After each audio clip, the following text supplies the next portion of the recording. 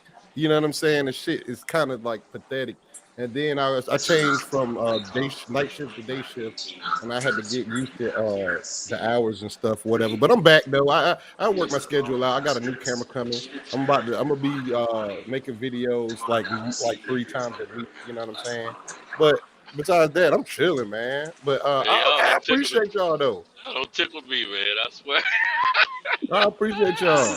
But You know what? Before the show went live, I was wondering what I was gonna do to get home safely without falling asleep in the broad daylight. And Centos, you Lord, know I'm gonna help you get home, bro. You know I'm gonna help God you get never to the forsakes promised me, man. land.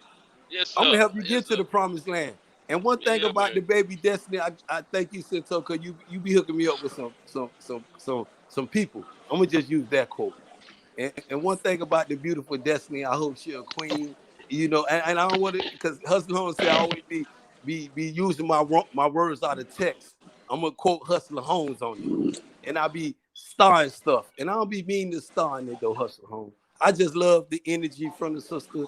You know what I'm saying? I respect her. You know what I'm saying? If you say I disrespect, even a Cinto hit me, man, I don't like what you did. I wouldn't even do it because she said I'm fucking EJ, my G. You know what I'm saying? that's I'm funny. That was laughing at crazy. this shit. You feel what I'm saying? I love her energy because she can turn it up.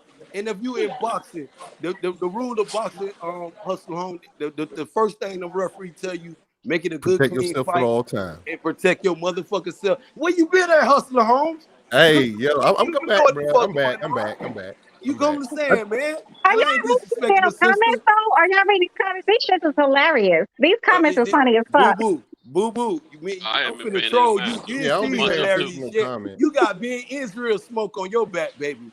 You just Nigga, turned some. you ain't You nothing you got can do being that can Israel there's problem. nothing you can do that control me, honey. There's nothing you Baby, can I'm do to on your control back. me. Where you from? Where You're you not from, on my boo? back, honey. You're Where you not on my from? back, honey. Where You you will never be from? on my back, honey. Where you from? Yeah, you will never be on my back, honey. Where you Never. from, boo? Yo, I you would got that never Rolly put you on Romero your energy. crazy ass evil Bruh. pussy ass. Where you from? She from Maryland Hey, too? Ben. I know Hey, she ain't Ben. from Maryland. I know this baby ain't from Maryland. I know she got if she from Maryland. Hey, Ben. You better check that. You better check the chat. Man, I ain't worried about the chat. Since I told you I got trolls trolling me. I'm being Israel, man. They I'm, was I'm, I'm finna dragging your troll this goofy baby. ass. I'm trolling this baby. I'm I'm trolling her. lying. I'm reading them. I'm in the chat. I was I lying know the you whole do, time. Hustle I'm Home. in the This is why I chat. told you I can't. If I pay attention to the chat, I lose focus on what's before me. Like I tell y'all, don't lose focus with the Teofimo hype, the motherfucking George Camboso hype. Cause one thing, Floyd Mayweather is over there knocking on George Camboso door. If you listening to the boxing section, please beat Floyd Mayweather to the punch. Cause I want undisputed. I've been begging for Devin tonight.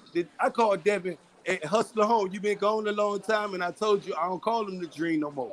I call him the Nightmare. I've been promoting that shit because he's been Yeah. problems for these dudes, man. You see He's that been picture? You problems see for my them picture? dudes at You see my picture? 135. They've been avoiding Devin Haney, and it's enough of that capping shit. It's enough. You see my picture? Huh? Hey, It said my y'all remember? picture. You see the nightmare on the screen right there. This That's what I'm Devin saying though, infused man. with Freddy Krueger right there. They can't be playing with Devin no more. If he's pillow fisted like these dudes say, if he ain't beat nobody, his resume is shit. Go prove all these boxing critics what you've been saying is right. And we Because finally agree on something. what We Tio been finally doing, agree on something. what Tio been doing has been exposed. And George Camboso exposed his ass last night, bro. He Guess exposed that what? motherfucking takeover. That Guess shit what? is a motherfucking makeover. Remember the person that used to big up Haney. My little homie. They was sick last night over there. Sick last night. You know they on the Tio wagon now. Hey, man. That man's a fraud, man. He a He fraud. ruined boxing, bro. Hey, Kai, Now he don't call him now he no gonna show fraud it to your now, man. female. Don't call him no fraud now, Kai. You got to defend. You got to defend. If you gonna be down with that shit yesterday, you got to be down with it tomorrow. I'm not down with that makeover shit. That shit is straight bullshit. His daddy, I don't want to cut because Santos, forgive me, because you know I got much respect for you, but his daddy been capping too motherfucking long, bro. His daddy been doing this shit. If his daddy was any type of training, he'd tell him, man, what the fuck you got that hookah for in your mouth? I hope it ain't no motherfucking purple haze or what Ben Israel over there smoking or that sour perk. You feel what I'm saying? I hope it ain't up with some motherfucking cigarette particles in that bitch. Because the man playing, Santos. You can't play boxing. I told you he came in the weigh-in. I said George Camboso energy was all the way turned up on T.O., man. The man say he gonna go back to Australia with the belts, man. Kyle put me in the timeout, told me I'm tripping, all that bullshit. Kyle, don't put me in again. Just straight kick me off your plat. If you can't take this smoke, because I give you facts, though, Destiny Queen, I love you, boo. You already sound fucking EJ, baby. And I'm gonna give you that. Because I told you I'm gonna troll you. For that statement alone, I'm gonna troll you. Anyways, back now, Kyle, I hope you What's listen. up, Because Patricia? I'm gonna troll really your baby. Queen I'm gonna Queen troll P's that in the baby. I'm Is gonna you troll pressed? her personally, Is Kyle. you And you pressed? better Is you tell her pressed or she no? got some Is you smoke in her pressed? hand. He Cause is I ain't gonna fucking look you. at her number. I ain't gonna call her. I guarantee Santos, you got my word. If she says she got one phone call from me, I God don't play that damn, R. bro. Kelly shit. She gonna give me her number Hey, straight I'm up about to and end down this like she live. gave to Kyle. You feel what I'm saying? She gonna be my Hey, baby in the end. Hey, give me about please. 15 more But where minutes. you I'll be from done. though? Where you from though, Destiny? You still didn't answer that God, question to me. bro. Man, listen, Thank man, you, you done went Kyle. through. Hold on, you done Where you questioned the from? No, lady. Kyle. No, You, hold Kyle. on, you done. Kyle. That Kyle. I hope motherfucker you told ain't her 15 playing. minutes Come straight. on. No, I need. Hold on, man. This man done questioned her, what her womanness, and then he gonna say, "Where you from? I want to meet up with you." What are I we did doing not out say I here, want to man? meet up What with are her. we No, doing? I asked he where didn't she say he was want to from. meet up with I ain't say I was gonna meet up with her. See, Kyle, don't do that. You gonna time out me. But then if you gonna quote me, you quote me correctly, Kyle. Taylor, correct. You Too feel what I'm saying? much. You quote me Too much. correctly. I ain't say nothing God about damn. meeting up with her. I said where she was from, Kyle. Get me right. So if you gonna time me out and quote me correctly, my G. Cause you know, like I told you, I ain't gonna disrespect her. I did Taylor, question her, it's her the Hebrew womanhood. Israelite I shit that he be did on. question that, Kyle. But I'm We're right to back on some question that. boxing shit. Cause brotherhood, cause Hustler Holmes ain't said nothing about that. He was saying the same shit I was saying. Who are you? You know me, Kyle. Just her. say We got you another No, know me. queen. I'll We got turn my another camera queen on in the right now. chat. I'ma troll her. I ain't worrying about the chat. I'm trolling this baby Santos to the end. I'm finna troll God her damn it. and make her an EJ fan. That's what I'm Taylor, he saying. And do. I'm back Clearly on he mute. do. He do. He don't know when to stop fucking talking. Shit. For real. Jesus. Shut the fuck up sometimes. God damn. I ain't never heard nobody talk more than you. Hey Max, I Fuck. ain't worried about you. Cause I Like, hope you got what I got between my motherfucking legs. Cause I deal with you Mhm. different like I deal Okay. with the queen. If I had a Cause what? I'm a dick out, I'll lame. pull it out a I What? fist deal on you, with your nigga. ass, If Max. I had Cause a you dick a What? out, I'll fraud pull it out and a a fist troll, on you. Max. You Fuck a out of fucking here. What? fraud and a troll. I deal He with you. said he hopes This you don't got got a nothing to dick do so he with can you. deal with This you? Is that don't what got he nothing to said? do with you, Queen. I No. want you to fuck, He was man. talking. He was talking to you, Man, I Max. know him. I know him, Santos. You know I be on different platforms. I know this motherfucking troll ass Max, man. I know him. Who? I know how you feel about T.O. and these I only narratives speak that in he facts, pushing. bro. I only speak Yeah, you don't factual. be pushing You can shit. check it. You don't push I got shit. links. You I don't got push everything. shit. You don't push shit but false narrative, bro. And if Hey, you you know couldn't give me boxing, an you don't example, bro. know I shit asked you a about question. boxing, Max. You don't know shit about boxing. You be on all Prove me these wrong. different Prove me platforms wrong. and you be pushing these narratives Prove about me T.O. wrong. Undisputed. And Taylor, you all facts. Prove me wrong. right now, Max, Prove me you wrong. got to eat the crow.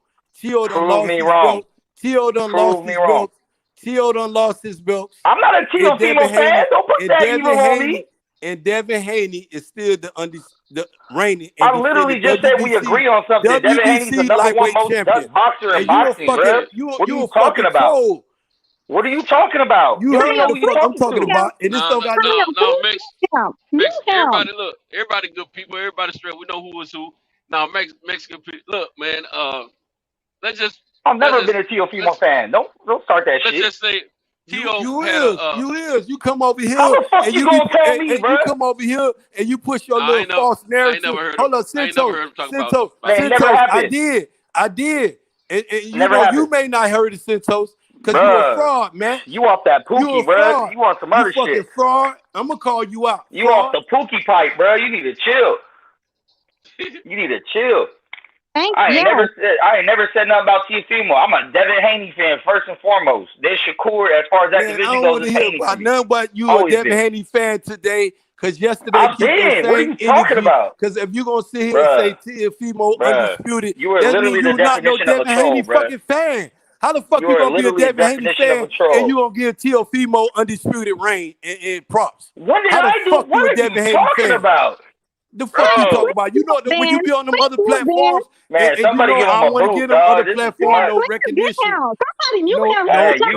You lying like a motherfucker. This don't got nothing to do. You lying. Y'all read the comments. Because I exposed this motherfucker. Let's raise up on that.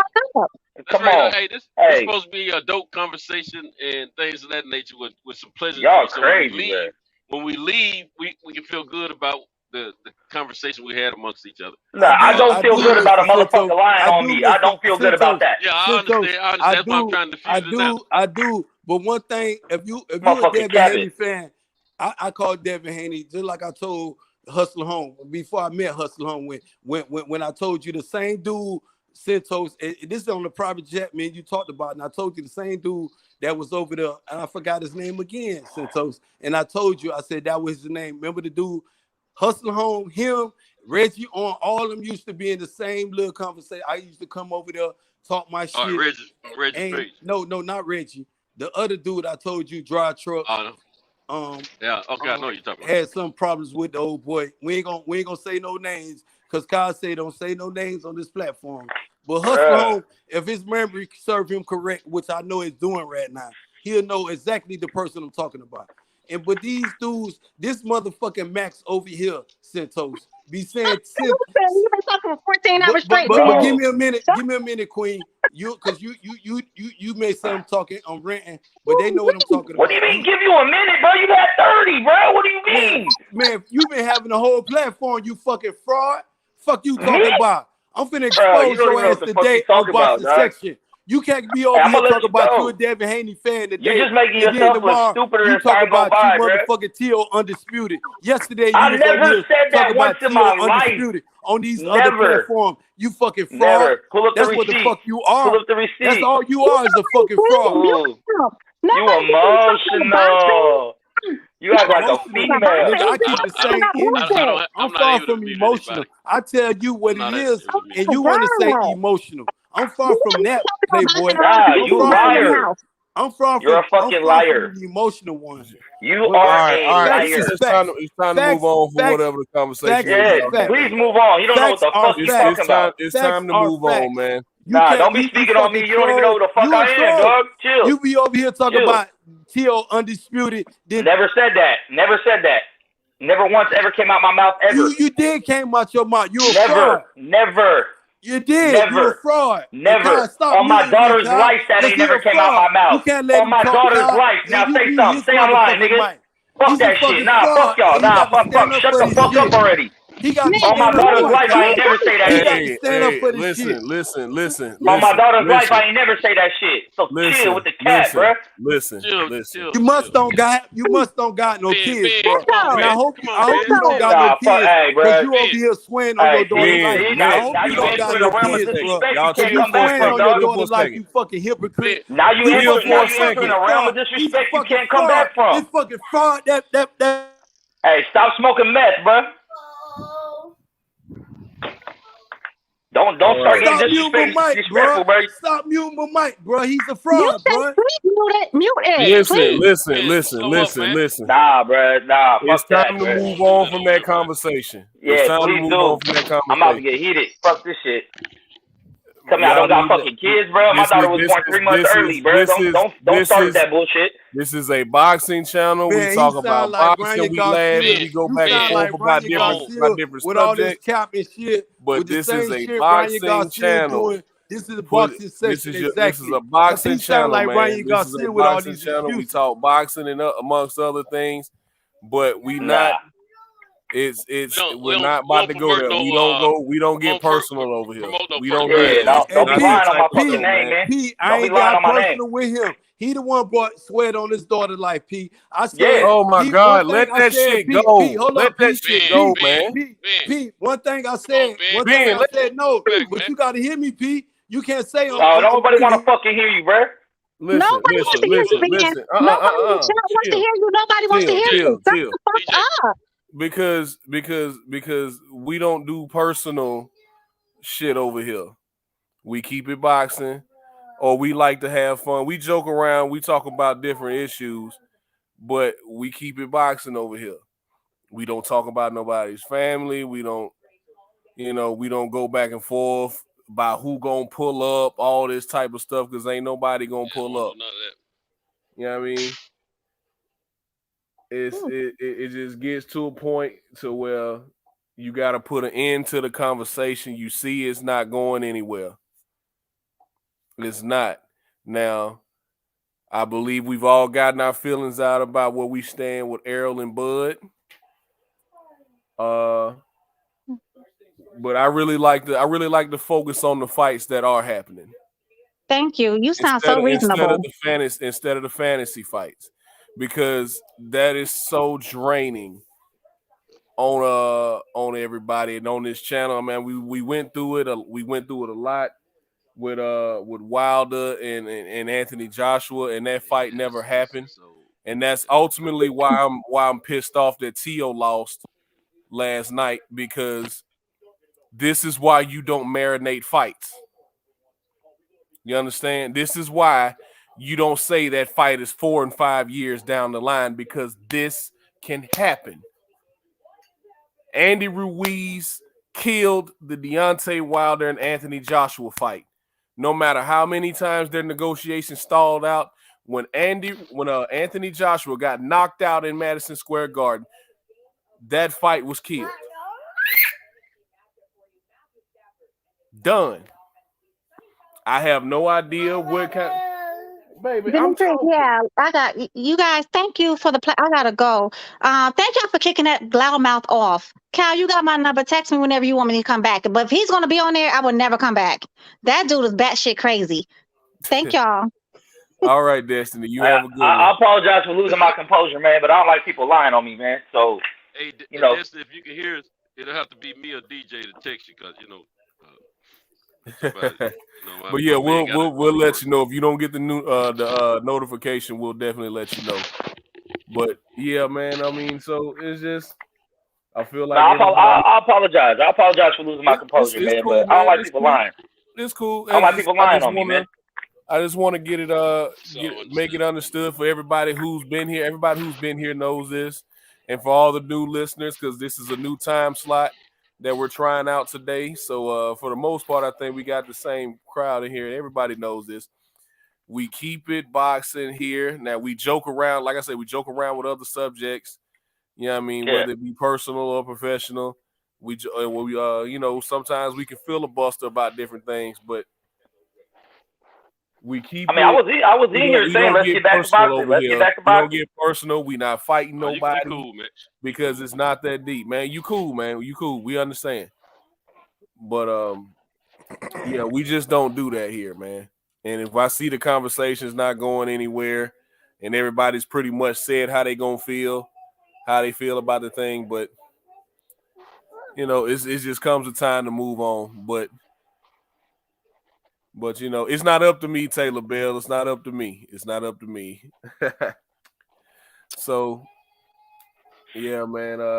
I'm excited about Devin's fight next weekend. I think Devin is going to stop JoJo Diaz, mainly because JoJo Diaz is a bleeder. And I'm not sure. I'm serious, man. He's been cut open in his last 3 fights. That's true. And that cut is what? It's right up. It's on the eyebrow, right? Yep. Devin got to go right for that. He always bleeds just like Tio, but ain't nobody gonna keep jabbing it like Devin, though, man. But has he been stopped, though? I just don't recall him. No, he ain't been stopped. He hasn't been stopped. He hasn't been stopped. But where is the fight though? Ain't the fight in Vegas? The fight's in Vegas, correct? Yeah, it's in Vegas. Vegas will stop it. Definitely.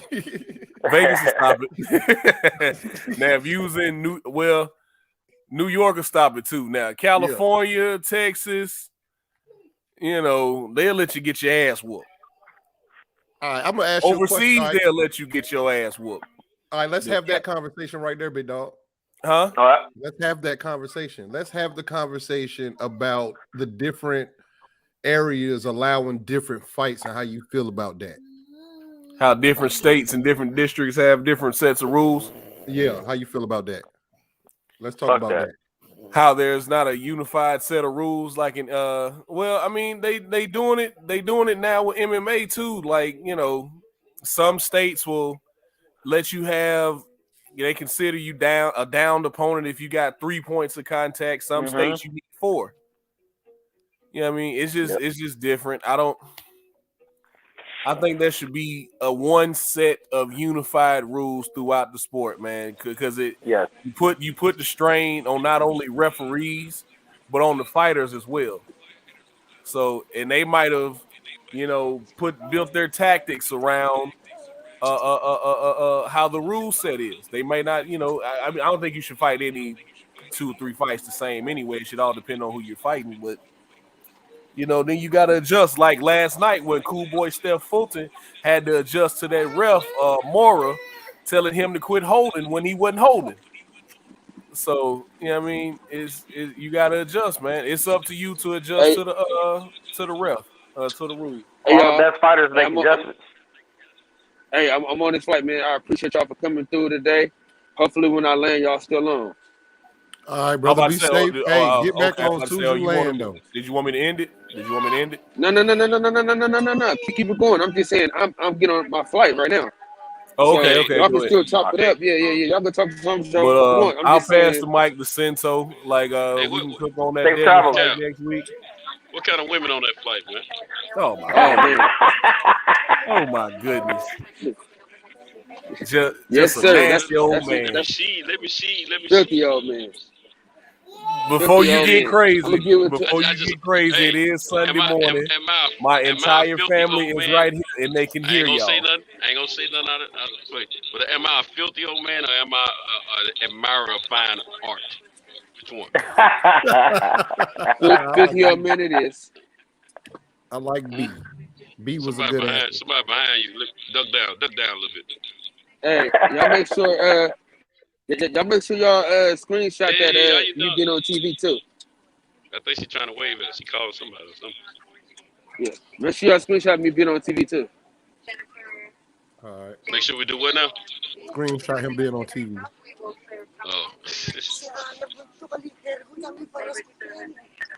Yeah, as far as the rule thing that you was talking about, Hustler, I think when you call something a world championship, it should be the same rules across the world, no matter where you at, what arena you're in, what commission.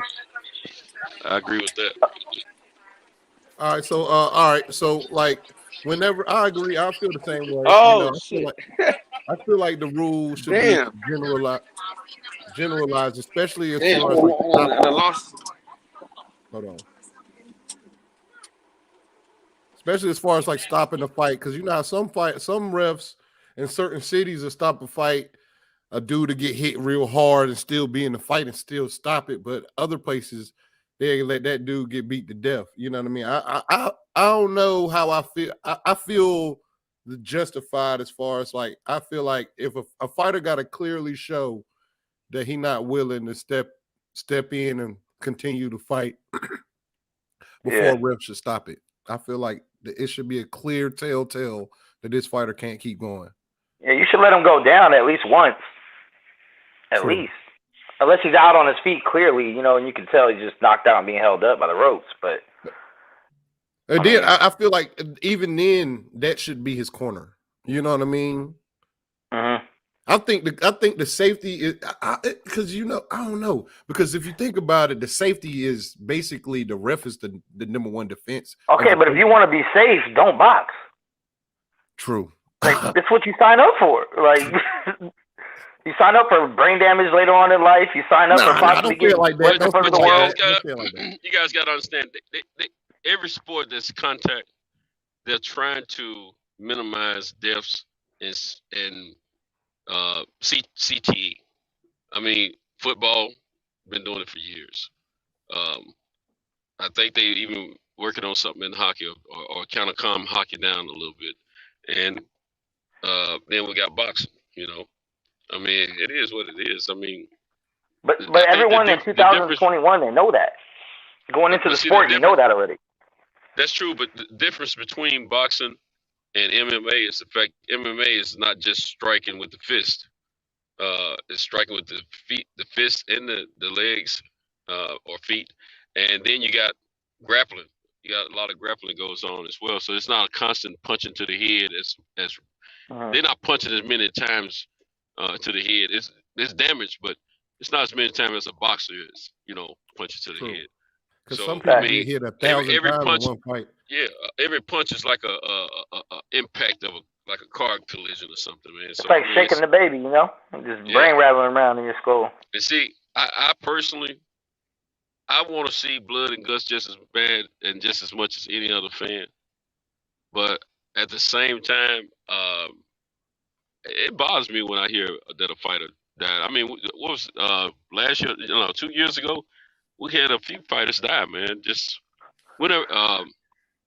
I mean, it's just in what we saw the fight when we were looking at the fights. It didn't seem like they were going to die, but they did. But you never know how these head traumas are taking. I mean, what kind of impact it's having on these fights. So, I personally rather a fight be stopped too soon than too late, because the fact I like to see that person, that guy or that female, in a few years from now or a few days from now, whatever, either commentating on a fight. Or just in their personal life, doing what they want to do, not just necessarily in the ring for my enjoyment. Because at that time, I'm being selfish if I say they shouldn't have stopped that fight that soon, when I know a guy was, hurt, or he was taking. If this guy, okay, like Sean Porter, we all agree that stoppage was too soon. But at the same time, his dad and himself, they never experienced watching him, and Devin and Sean never felt himself taking those clean punches consistently like that. And the fact that I never known this kid to be knocked down 2 consecutive times in the same round. So even though there's some underlying things on the personal end about the training and the desire, still, I know people say that he needs to separate father from trainer, but at the same time, when this man has been watching this kid that he raised and he trained from the beginning of his career as an amateur up until his present date, he knows when something's not right, even if it wasn't for the training. And so I'm not saying that Sean was going to die, but what I am saying is none of us know. None of us know if the next punt would have killed him or not. I'm not saying it would have. I feel like everybody else, he could have took a little bit more. But at the same time, I don't think his dad wanted to see him go out like that, because it was going to get bad real quick after that second knockdown. And I think that's what it boiled down to. I agree. And as a father that has a son that's in the contact sports, my son wrestling, and one of his first home match this past week came, and he got put into a compromising position, and he pulled out his shoulder and his clavicle again, and it's so hard to watch. You said again? Yeah. It happened again? It happened the other day. And but that's a tough ass dude, bro. I'm gonna tell you this. That boy, he got up, he was hurt. They popped it back in place, and he went straight to the locker room. I walked in behind him because they told him that he couldn't wrestle no more, and they was trying to keep him out for a couple weeks. And I meet him in the locker room, and it's like a movie, bro. Like, he was like mad, but he was crying at the same time, and he was just like telling me how the guy that he was about to wrestle was talking shit about him because they said that he had faked the injury last year when he really hurt himself. So he was in his locker room saying, "Dad, I have to beat this dude. I have to beat this dude today." And me and him talked for a couple seconds, and me being a prideful man, I let it be up to him. You know what I'm saying? But I told him that don't make me regret letting him back on that mat. So when they put his shoulder strap back on and they put it on extra tight, man, that boy went out there and beat that boy with one hand, bro. I was so fucking proud of this boy. Like, I've never been so proud a day in my life. But at the same time, in the back of my mind was thinking, what if he get hurt for real? You know what I'm saying? So if Sean Porter dad had to make that, what if my son get hurt for real? And no doubt he felt scared for his son. He threw that towel in because he was a dad. And I respect that. Because nobody's going to protect this boxer like his dad. No trainer. I don't give a fuck. Sometimes these trainers put these fighters in danger. Teofimo Lopez's trainer last night was telling him he was good. Forget the fact that he was his dad. Teofimo Lopez's trainer was telling him he was good. He was not good. That's why I said his corner was trash, man. His dad just, go knock this guy out. What are you doing? Like, he didn't say nothing about slip this, throw this, he's throwing this, counter with this. He didn't talk any boxing. It was just like a hype man in the corner. That was it. Yeah. So do you rather have Sean Porter's dad or Teofimo Lopez's dad, who's going to make his son go out there through self-interest, not caring about his son's safety? Is iffy. That's why in boxing, it's a slippery slope. Yeah, it's always the two extremes, like the Rock'em Sock'em robot fighters. I don't like to see two people fight in the ring and don't block. I hate seeing that. You know what I mean? It's exciting. It gets your blood running, but that's not boxing. That's not skills. You know what I mean? How are you going to say this fighter is boring when he's literally showing you, when you watch Devin Haney, it's like watching freaking who else? Shakur Stevenson. Is like watching freaking a painter paint when they in the ring. It just so happened their opponent getting boxed up. That's the art. But if they're gonna stand in the middle of the ring and bite down on their mouthpieces and don't use none of the skills that they train for 8 weeks, what's the point of being a fucking boxer? That's why I don't understand how people would be like, go ahead. No, like you said though, it's the extremes. Like, there's the sweet science, and then there's the basic of it's two men fighting. And if you think of it like if they were in the wild, it's fight to the death. So really, you know what I mean? I like both, but I do prefer to see the art of boxing. I prefer to see the counter. There's always a perfect counter for every point. You know what I mean? I love seeing that type of shit. But at the same time, you know, I like to see, you know, street fights. You know no. If you think about it, look at the Sean Porter Crawford fight. A beautiful fight. Yeah. But it was a dog fight. Yeah. Both fighters are defensively responsible. Both fighters is in the pocket. Both fighters is doing stuff, making adjustments. It wasn't two people out there not blocking. They both was doing beautiful work. It's just one outworked the other. You know what I'm saying? And ended up like that. Versus to your point of stopping fights, and I brought this up on a barbershop a while ago, but my theory about this is, I understand when a fighter's in a compromising position, you want to stop the fight, but then it's like, you go fight like 4, 5, 6, 10 more times after that. So obviously you're not too concerned with not damaging your brain if you keep signing up for it. Yeah, like, because the next fight could be worse than the first one, than the one you just stopped. So that's why I'm like, these fighters know what they signed up for. They know it's a brutal sport. They see, I mean, come on, like I'm 35, right? We're in 2021. I see what happened to Muhammad Ali. I see what happened to these NFL players. I mean, it's a day of information on the internet. Like, anyone coming up in sports right now knows exactly what the consequences of all these sports are. We have enough information that's shown us that if you play football, you're almost guaranteed to get CTE. If you box, if you're not a defensive fighter in boxing, you're pretty much the same shit. You're gonna have brain damage later on. Like, I mean, so if they still say, hey, that's it, then I fuck it, I'm still gonna go for it anyway. Then more power to them. But at that point, you know, you signed your own fate, you know. And then, and the example, like how you said with your son, you left it up to him. I mean, if he would have got injured, you know, it was his decision, but he pulled it out, and that's what they do it for, the glory. They're willing to risk all that for the glory. Yeah, that's true. And only certain people can understand that feeling. Yeah, it's an athlete point of view, man. Like, that's why you always look at.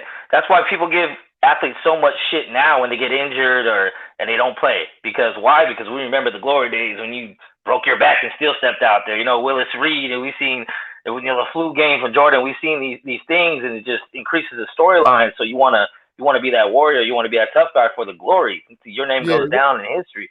You hear about what? Remember, what was the guy name? It was a football player. It was a running back in the day. He played with a broke leg. Like, was it Walter Payton? This motherfucker played the game with a broke leg. Anybody in the chat know? Nah, I don't remember that one. We have plenty of examples of people that played with injuries. How many times did Deontay go out there with a broken hand and still fought? We have times when people fought with injuries, like fought through the injuries. Not to say it's the right thing, but I mean, it happens. So like they say, though, no fighter is 100% going in. I mean, years and years of contact, I mean, to either your hands, your shoulders, anything, your neck. A lot of these fighters don't go in 100%, even if they say they had a great camp. There's always going to be a nagging injury. There's always going to be something that you just can never get rid of. You know what I mean? I mean, look at Floyd. He still fought like another fucking 10 years after breaking his fucking hand. His hand's always been brittle. He brought them. I think, ain't he the one that brought those big ass, thick ass memory foam gloves to the game? He was one of the first people to use them shits because he just kept breaking his hand in 10-ounce gloves for the little guys. Yeah. Because I think he fought Cotto with 10-ounce gloves on. And that's the thing about Floyd, man. People don't understand. They call him pillow fist, but he in the ring with bigger dudes with 10-ounce gloves on, heavier gloves. You know what I'm saying? And still putting in that work. You know, and that's why I love boxing and boxers, because a true boxer, that's why I like Terrence Crawford and Errol Spence, because I love them both. Yeah, them dudes are amazing in the ring, bro. They are freaking. That's why that's why I don't want it to get twisted when I come to these platforms and talk to Spence Bud shit. I like Spence. I've always liked Spence. Me being a diehard Mayweather fan, when I first heard of that sparring session, I said, "Who is this kid that gave Mayweather a black eye?" And I started looking for him, and I said, "Oh shit, this motherfucker is nice." But my whole thing is just like holding everyone to some accountability. That's it. That's my only gripe. That's the only reason I go back and forth with people, because I'm just like, yeah, but we're not holding these people accountable for what they say and the actions they do. It's always just like, well, don't talk about that. That's a pass. Oh, forget about all that. It's like, no, we can't, because you can't ever. If you're gonna look at the outcome of something, you got to get down to the root of how that became that way. If you're really trying to solve a problem.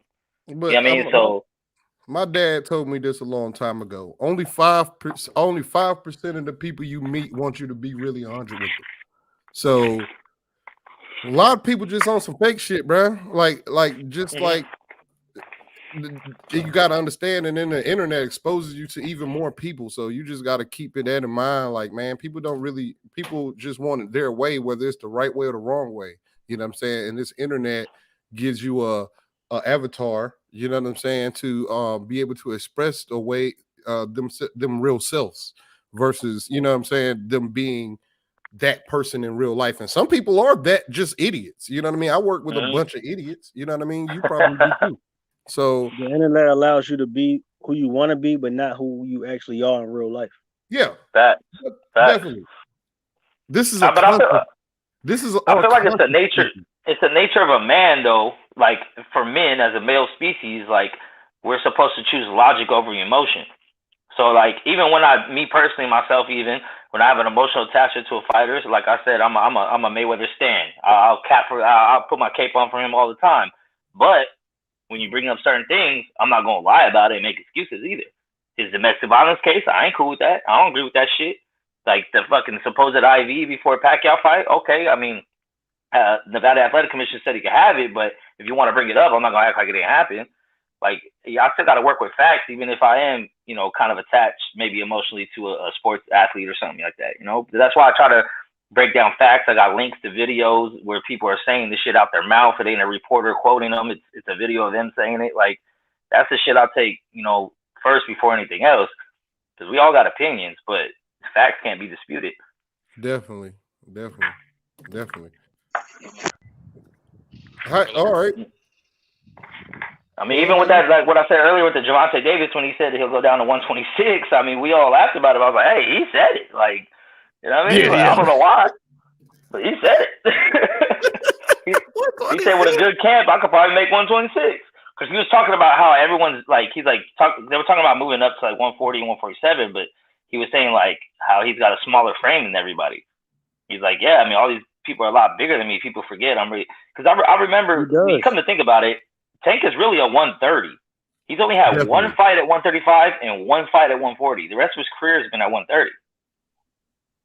That's height wise, not weight wise. Like, he's a wider guy. He's short, but he's wide. Yeah, do you think he's wide enough to go to 147 though? Absolutely. I think if he picks the right fighter. But he gonna come up with niggas like Boots. He ain't gonna fight. I don't think he can get Boots, but I think he can get Virgil. I think he might get Virgil out of there. I mean, if Me Machine landed where he landed, if Tank lands that, it's ugly. Yeah, I mean, and that's why I got to see Tank in the ring with different people. You know what I'm saying? Like, although I feel like his resume is pretty good, I just feel like the styles difference in his resume ain't good. He don't have a variety like a Canelo. You know what I'm saying? Canelo, he has a variety of different fighters in his resume. You know what I'm saying? And like an Earl Spence. But I hope that Tank don't take the Canelo route and just move up to pick and choose and cherry pick certain fighters because he could beat them and avoid others and be like, well, I'm not really that weight anyway. So I'm, you know what I mean? I don't like that shit, man. If you move up, fight everybody there if you're really trying to be a champ. I mean, otherwise, fuck that.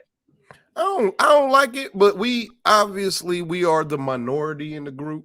You know what I mean? Because the motherfucker sold 800,000 pay-per-views. You know what I'm saying? How many motherfuckers in the house? So we are the fucking gross minority. You know, but I don't mean to cut you off. But who was Tank fighting at 20? Who was Canelo fighting at 27? When he was 27, who was Canelo fighting at those times when he was 27? Taxi cab driver. How old is he now? Tank is 27, but we're giving Tank a lot of flack for not fighting people at 27. But who was Canelo fighting at 27? Who was these other guys fighting when they were? Hey, I'm right there with you. I've been making the same argument all week. I said like, how old is Canelo now though? 31. 31. So 3 years ago, he was fighting Triple G. Yeah, I mean, well, he was 24 when he fought Mayweather, so pretty much from that point on. Yeah, but I'm talking about, like, when you compare him to Earl, I mean, Earl Spence, his first title didn't come till 27 with the Kell Brook fight. That was his big fight. He was 27. But that's just, business. But, yeah, that's why I don't put it. Absolutely. It is just business, but why do we put more pressure on Tank to fight these guys? And we talk about not paying for no more his. Well, that's because his fights, but because black fans give all these other guys passes. That's because black fans require more of their fighters than anybody else. I think because deep down inside, people are Tank fans, whether they like it or not. They want to see him fight. They know his style is exciting. Even when it's kind of the Mayweather effect. Even if you're like, Tank ain't that good, he's not fighting one, but I bet you still want to see him fight because you want to see him fight someone. So most definitely.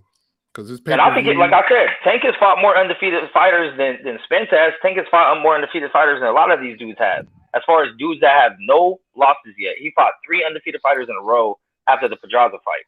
But then he fought Mario Barrios, was undefeated. Hold on. Nah, just because you undefeated don't mean nothing though. Like, you know what I mean? Like, because you're more than loss. Was it your Duro undefeated? Fuck no. No, hold on. Coming off a loss. One of them, Liam Callum. One of them. Oh yeah. I think Callum Smith was. Yeah, like so undefeated don't mean really nothing though. Especially if you got a resume like Sean Porter. Yeah, because it's all about how you lost, for sure. And it matters about who you've been in the ring with. You know what I mean? But at the same time, if you lost to somebody, then that gives someone they can see how you lost. That gives them a game plan. You're not a mystery no more. People know how you lost. To Camboso.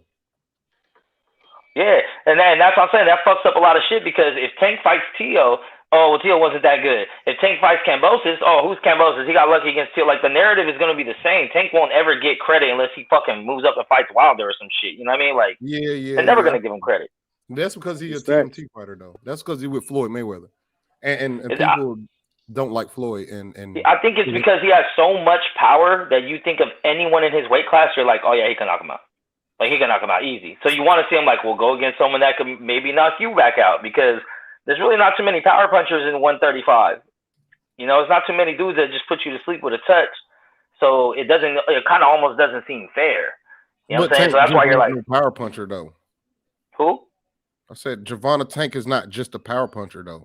No, he's not just. I've been saying that too. Leo Santa Cruz up. He has more boxing skill than he has power, honestly. Yes. I feel the same way. I feel like skill-wise, if you take the power away from him, he still have the exact record. Yep, and but like I've seen, to me personally, my own opinion, I think Tank Davis has shown the biggest amount of growth as a fighter since he started fighting. He's improved so much, like the traps, the defense, the angles, like you could tell he's learning, man. Like, Mayweather's teaching him some shit. Obviously, it's not the same style. But like you said, he set Santa Cruz up for that shit. And because Santa Cruz was kind of landing early, obviously not powerful. But then all of a sudden, you know, Tank adjusted, started slipping, getting underneath. He's making adjustments in the middle of fights. He's setting dudes up with traps. He's cutting off the ring. He's doing a whole bunch of shit that he wasn't doing when he was younger. And that's why I'm like, I'm not angry at Mayweather for bringing him along how he did, because he could have been like Tio. Put him in there in the firefight early. He could have lost early. Yep. Yeah, because Tio got a lot to learn. Because Tank Davis, like when he was fighting Leo Santa Cruz, he was measuring Leo Santa Cruz with a paw and jab. Like when he was pawing his fist, and then by the time he could paw his elbow, he started shooting that straight left. Yo, Tank is a beast, bro. Yeah, same thing with Mario Barrios. He did the same shit. But see, all the other fighters have been telling us that. All the other fighters, they know what's happening in these gyms around the country. The guys that's on the inside of the sport, they know what they're talking about. They know what they've seen, and trust me, this boy. And I'm gonna tell you, I think I heard a few years ago when Tank went over to the UK to fight one of them Liam dudes. I think I heard Tank say he had over 200 and some amateur fights. And that's nothing to sneeze at. You know what I mean? The kid's been fighting since he was a little bitty boy. You know, I mean, he's seen a lot of stuff in the ring. He's learned. I mean, I'm sure he's learning from others as well. I don't know how much he's learned from Mayweather, but I know his trains them with keeping him, tuned and everything. Hey, Brother Santos, you talking about Liam Walsh? Yeah. Was it Walsh? Okay, I know one of them Liams. Right after Pedraza. Yep. Yeah. And because somebody said Liam had more experience than him. He said, "Well, he got more experience than me." So I don't know about that. I've had over 200 something. I forget how many he said. I thought he said 200 or something amateur fights, so like 221, 220 something. But I could be wrong. But even somebody in the chat said he was 206 and 15 in amateurs. Yeah, I know it was something. I know it was over 200. Yeah, he said over 200 amateur fights. That's what he said. So that gives you a vast amount of experience right there in itself, And Liam Walsh, he agreed, that I'm not saying I'm more experienced than him. He's had a lot of fights, But I think say that. So, I mean, we hadn't seen him in the ring with the likes of certain fighters, and he's starting to get to that point, I think, where he's maybe starting to get some of those fights. He's getting more. Yeah, it's getting to the point in his career. Yeah, it's getting more to the point in his career where he's going to start having a voice to say who he wants to fight to his handlers. But I think for the most part of it, his handlers had control of that. and they've been letting us know that since day one, since they took over rather, and so Tank. Remember when Lomo first started calling Tank out? Tank said, "I want to fight him," and Mayweather and Leonard Ellerby stopped that fight from happening. That's who stopped it. You know. Lomo don't want it now though. Yeah, a few years ago. Who do you blame for that? A few years ago. Who do you blame for that? I think it was smart. I think a lot of people blame Tank and say he ducking everybody and dodging everywhere, jumping all around. Tank ain't ducking nobody. That's why I was just explaining. His handlers are doing that. They bring him on. He didn't have control of his career. He's starting to get control of it because as his pay-per-view numbers keep peaking, you get more control to say who it wants. Tank already said in his lax in that access, all access. I don't want to be doing this for too much longer. He said, I ain't trying to do this forever. You know what I'm saying? He want to raise his babies. You know what I'm saying? So he's going to get to that point where he'll say, no, I need to fight this person, fight that person. You know, just like he made a statement. My man, Custer asked him if he wanted to be undisputed. He said, yeah, I do, but all that money, man, I don't want to pay all that money. You know, he don't want to pay all that money just to say he was undisputed. And I get it. I really get it. But at the same time, I think as time, I think next year he'll fight December the 5th next weekend. I think next year we see him ratchet up a little bit. I mean, he's running out of small time name folks to fight. So I think he'll start ratcheting up a little bit. Now, if we could all sit here and talk about Tank Davis as being held back by his promoter and stuff, why we can't have that same energy for Bud though? that's what I don't get. See, as we kept trying to change the conversation to something else, people say they enjoy the energy they get from having those type of conversations. So a lot of people that argue back and forth, they enjoy it, man. Okay. So it's just one of those situations where people love sparking off one another. Because like I said earlier, man, in my opinion, I feel that Bud and Earl both share the same fans initially, until the narrative started with who's going to get what percentage. Because when they were first talking about them fighting each other, and no one was talking about percentages, the fans weren't split like this. Let me tell you something. Let me tell you another secret about that. Mm-hmm. They still are. The only difference is the Spence fans ain't buying Bud fights, but the Bud fights buying Spence fights. Yeah, they still got the same fan base. Well, a big part of it also, I would tell you, I think it holds a little water. What I ain't saying it holds 100% water, but I think it holds a little water. The statement that Bud made, and I didn't think about that at first, but when he explained it, and I thought about it, I feel there's some clarity in that. That app. See, when you think ESPN, you're thinking television, free fights, and then you have to buy it on the app. Well, I think my man Max, is it Max or Mix, man? Max, like Mexican, Mexico. That's what I thought. I'll be hearing everybody say Max. Well, anyway, I just want to make sure I was getting it right, because I've always had one of those difficult names. People had to ask me a second time, But anyway, so like he was saying the other day. Well, first of all, Bud said the app held up his pay-per-view. Now he said he's got high ratings everywhere else, on just telecast wise and whatnot. But he said when it come down to pay-per-view, he because he said he always sold out his fights, at every arena that he's fought in. He said, but the problem is that app. He said that was a setup from the beginning. Okay, now the thing is, and my man Mex touched on it too. I was telling some of the guys the other day, it is a problem. I got to sit out.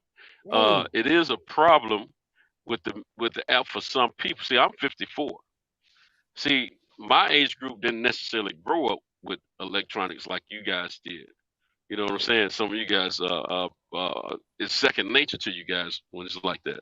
When you grow up, and it's like my grandson, 5 years old, man. That little sucker, man. He a whiz on these tablets and everything. A whiz, and get mad if if somebody if something happens on it and he can't figure it out. get really ticked. But see, it's second nature to him. They were the computers and stuff like that were not second nature. When we were in high school, we thought doing punch cards was a big thing. I don't know if y'all ever come across punch cards. Yeah. My first job had a punch card. Okay. Well, we thought that was big time. You know what I'm saying? So we had typewriters that were electric. That was big. We had keyboards on computers. That was big. You know what I'm saying? But we didn't have the internet, and we didn't have different things. Yeah. So yeah, exactly. You couldn't put it in your pocket then. And so a lot of people my age group and older who are fight fans, they probably ain't feeling the fact that they got a mirror. They got this fight on this little bit of screen on these devices, and they probably haven't figured out how to mirror it up to the television. You know what I'm saying? So I can see where that could be a problem. And then my man Max was talking about he was trying to go purchase the fight, and they wanted him to do this and do that. He said, "Man, man, that was so extra, man."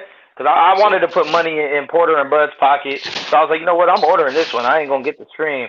And I went on there, and it was like you had to either sign up for ESPN Plus for a month or a year. So there you have to give in your information, do all this extra shit, get the app, download the app, and then on top of that, go and purchase the pay-per-view. And I was like, that's way too fucking much, man. Fuck this. And that's me as a boxing fan. I still didn't do it. So I can only imagine other people. Because I remember back in the day, you just go to your pay-per-view channel, whatever it is, on whatever provider you have, and you buy the fight right there. Press a button, buy the fight, there, start. Or you can just make a simple phone call. I remember that. Yeah. Hey, we got terrible news, man. Clarissa Shields' fight has been postponed until January 29th, as per the boxing section. That's terrible. Damn, the GOAT, man. Because they say what happened? I love to see the GOAT fight. I order all her fights. But talking about that pay-per-view thing. All right, I understand what y'all saying, but then we gotta hold that up against the UFC, whom has to do the same thing. You feel me? Okay. I got an explanation for that. But the demographics are a little different. I got the explanation for that though. Because like I said this on Barbershop also, but UFC fans, when UFC made the merger with ESPN Plus, that was the only way you're ever gonna watch a UFC fight, period. Like with boxing, you got so many different carriers, so many different promotions. It's never on the same channel. But with UFC, if you want to watch UFC, there's only one way to do it. So a lot of those people signed up for that year-long ESPN Plus right away because they knew the whole year all the pay-per-views going to be on ESPN Plus. Yeah. All right, you got it. Yeah, I mean, and that's the other thing too. I was saying, like, compare like hardcore UFC fans, not MMA as a sport, but UFC fans as UFC. They consider UFC the NBA. Everything else is nothing. They consider Bellator get the leftovers. All these other things are semi-pro kind of like type of shit. So it's like UFC's king. That's the only way you're going to watch it. So a lot of people just say, all right, I'm going to sign up. As soon as they made the merger, they signed up for all of it. But like, I'm not signing up for DAZN to watch 2-3 fights a year. I'm not signing up to ESPN Plus to watch 2-3 boxing matches a year and paying every month. And some months I'm going to pay and I'm not going to watch nothing. Like, I don't know, man. It's just like PBC pay-per-view sales have, in my opinion, from what I've been hearing, have been on average better than Top Ranks and any other. Yeah. See, and this is what I'm saying. Like when you look at that clearly, and you just take fighters out of it, like fuck who the fighters are, whatever. But you just look at the business sales and the sales. DAZN and ESPN Plus pay-per-view cards, no matter who they are, sell way less than PBC because it's just harder to access. Like it's harder to access. I mean, look at my man Santos right here. He's talking about typewriters and shit. Since the moment that pay-per-view came around, it's been the same for him forever. You call or you get it on the channel, and that's it. Whoa, you know what I'm saying? How old are you, brother?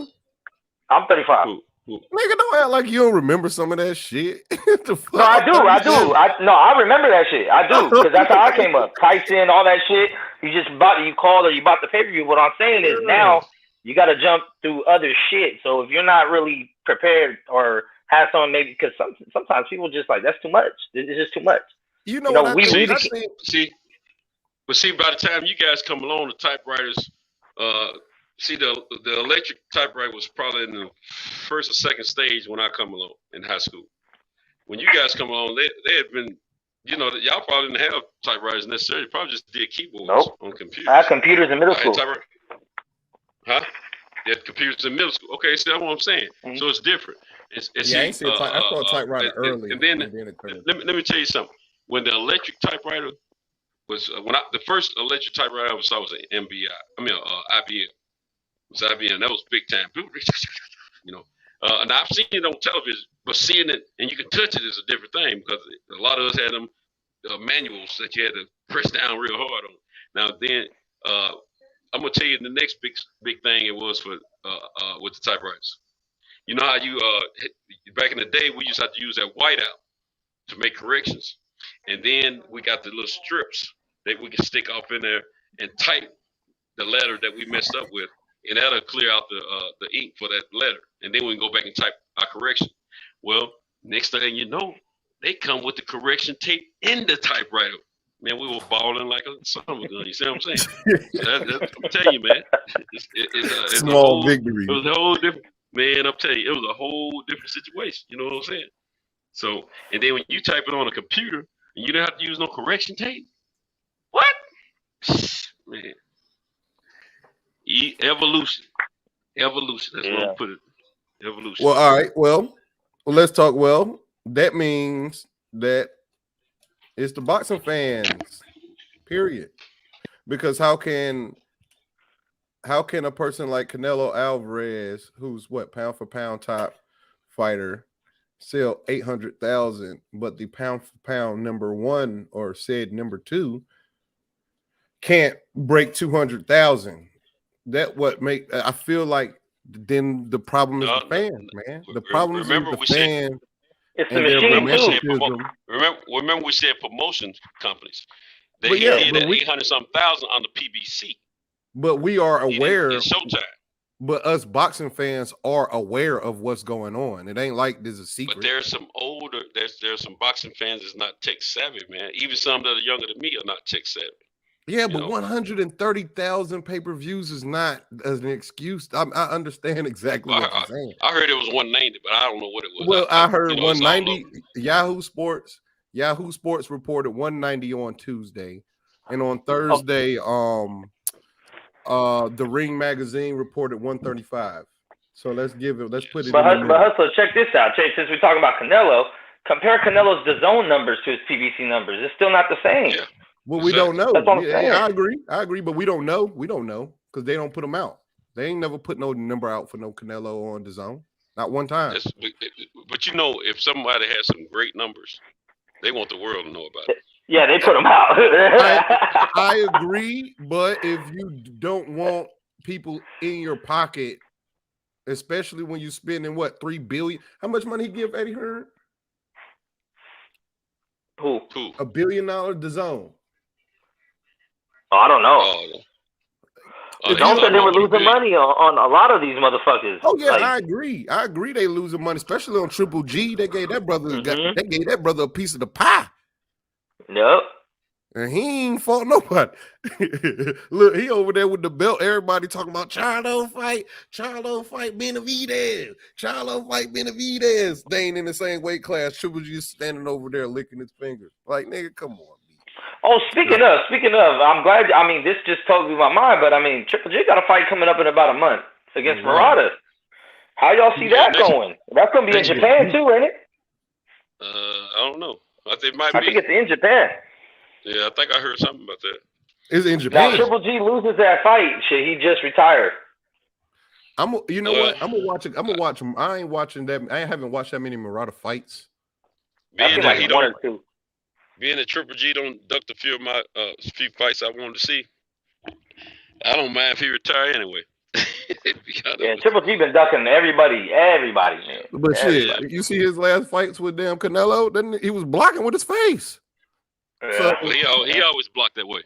I mean, he's like what, 38 right now? I think. It's just some of the people he was knocking 40? Out. Yeah. He's shit. Because Murata is the same fighter that Canelo was trying to fight to duck some fights too. He was connected to trying to. He's like, oh, it's always been my dream to fight in Japan. No, it hasn't. There ain't nobody's dream to fight in Japan. No fuck out of here. Ever. I heard. No, there's never been one fight in Japan that makes you say, you know what, I want to do that. It's never happened. Yo, why Canelo won't fight in Mexico? I wish. Why he need to fight in Mexico? Oh, the cartel's probably gonna take his money. Yeah, because the Mexicans been holding him down big time, and they need that fight down there, bro. What he did, he got part of the back end for the Mexican viewership down in Mexico in this last fight. Well, he said supposedly the rumor is he wants to fight old boy in Africa, the cruiserweight, and then he wants the Triple G trilogy in Mexico City. Oh, but I seen today that might not happen because he gonna fight his mandatory. Yeah, I mean, Canelo's probably the biggest. There's a rumor he's fighting this person ever. You know what I mean? So yeah. He's always linked to somebody. But I did hear that Canelo was gonna go to his fight though. Cause Don King, I think I read it on the Ring, one of the Ring articles on that magazine because I still hold a subscription to that magazine. That's crazy. They need to sponsor me because I've been a Ring magazine subscriber since I was like 12 years old. You know what I'm saying? Oh, yeah, you don't spend some money, bro. Huh? I said, yeah, you don't spend some money. Yeah, because I'm a real boxing fan. I've been a boxing fan since I was a kid. You know what I'm saying? And I used to get them too, but I stopped getting them. Oh, facts. I read on there. I'm gonna probably make a video out of it since we're talking about it, and this is a good topic. But I read that Don King wants Canelo to come to that fight, the mandatory, so they can build that fight elsewhere. Yeah, because that guy got a rematch or some mandatory fight. Yeah, mandatory. I think his name is Montumbu. His mandatory is a guy he knocked out. He had already knocked out, but it was one of them situations where the fight was a back and forth, and he just got caught. You know what I'm saying? Like at the time, the guy was winning the whole fight, and then boom, he got caught. It's one of them situations. So that the fight with Canelo and that guy may not happen. It might not happen. If he gets beat, think it's gonna happen. Well, I'm saying if the current champion gets beat by the guy, rematch. That'll be another episode when Keeping It Real go wrong. Yeah. I mean, if that guy gets beat, Canelo's just gonna fight the guy that beat him, and they're gonna hype him up like, "Oh, this guy's even better because he beat the guy who's originally gonna fight." Like, right. Don't push it, man. If they're gonna duck everybody else. I mean, I definitely want to see this Boo Boo Charlo thing happen. I don't know if they really gonna petition to become the mandatory. I think that's a smart business move. I think it is too, but I don't think that the WBC is going to do that. Considering I feel like there's a relationship between Al Heyman and Mauricio Sulaiman, or the WBC and the PBC. There's a real relationship there, and I don't think that they're gonna they would force that. They're not gonna force that. I mean, if Canelo ain't gonna take that fight for 40 mil, then I'm still gonna let it go, man. I just don't know. I don't know. This shit needs to stop, man. These politics, I feel, have gotten even worse, and it's just. I mean, it's kind of hard to say that because we do have some undisputed, but the politics. Because I mean, if they got Wilder Fury done 3 times, then there shouldn't be no excuse why they can't get any of these other big fights. Yeah, that's because the fans, they know. Go ahead. No, you good. I was just saying that they knew it was a couple $100 million. That's what I was about to say. I'm about to say that. That's exactly. Everybody get a piece of pie. But I was saying that the first one with Fury coming back. I mean, that wasn't. That was a dice roll.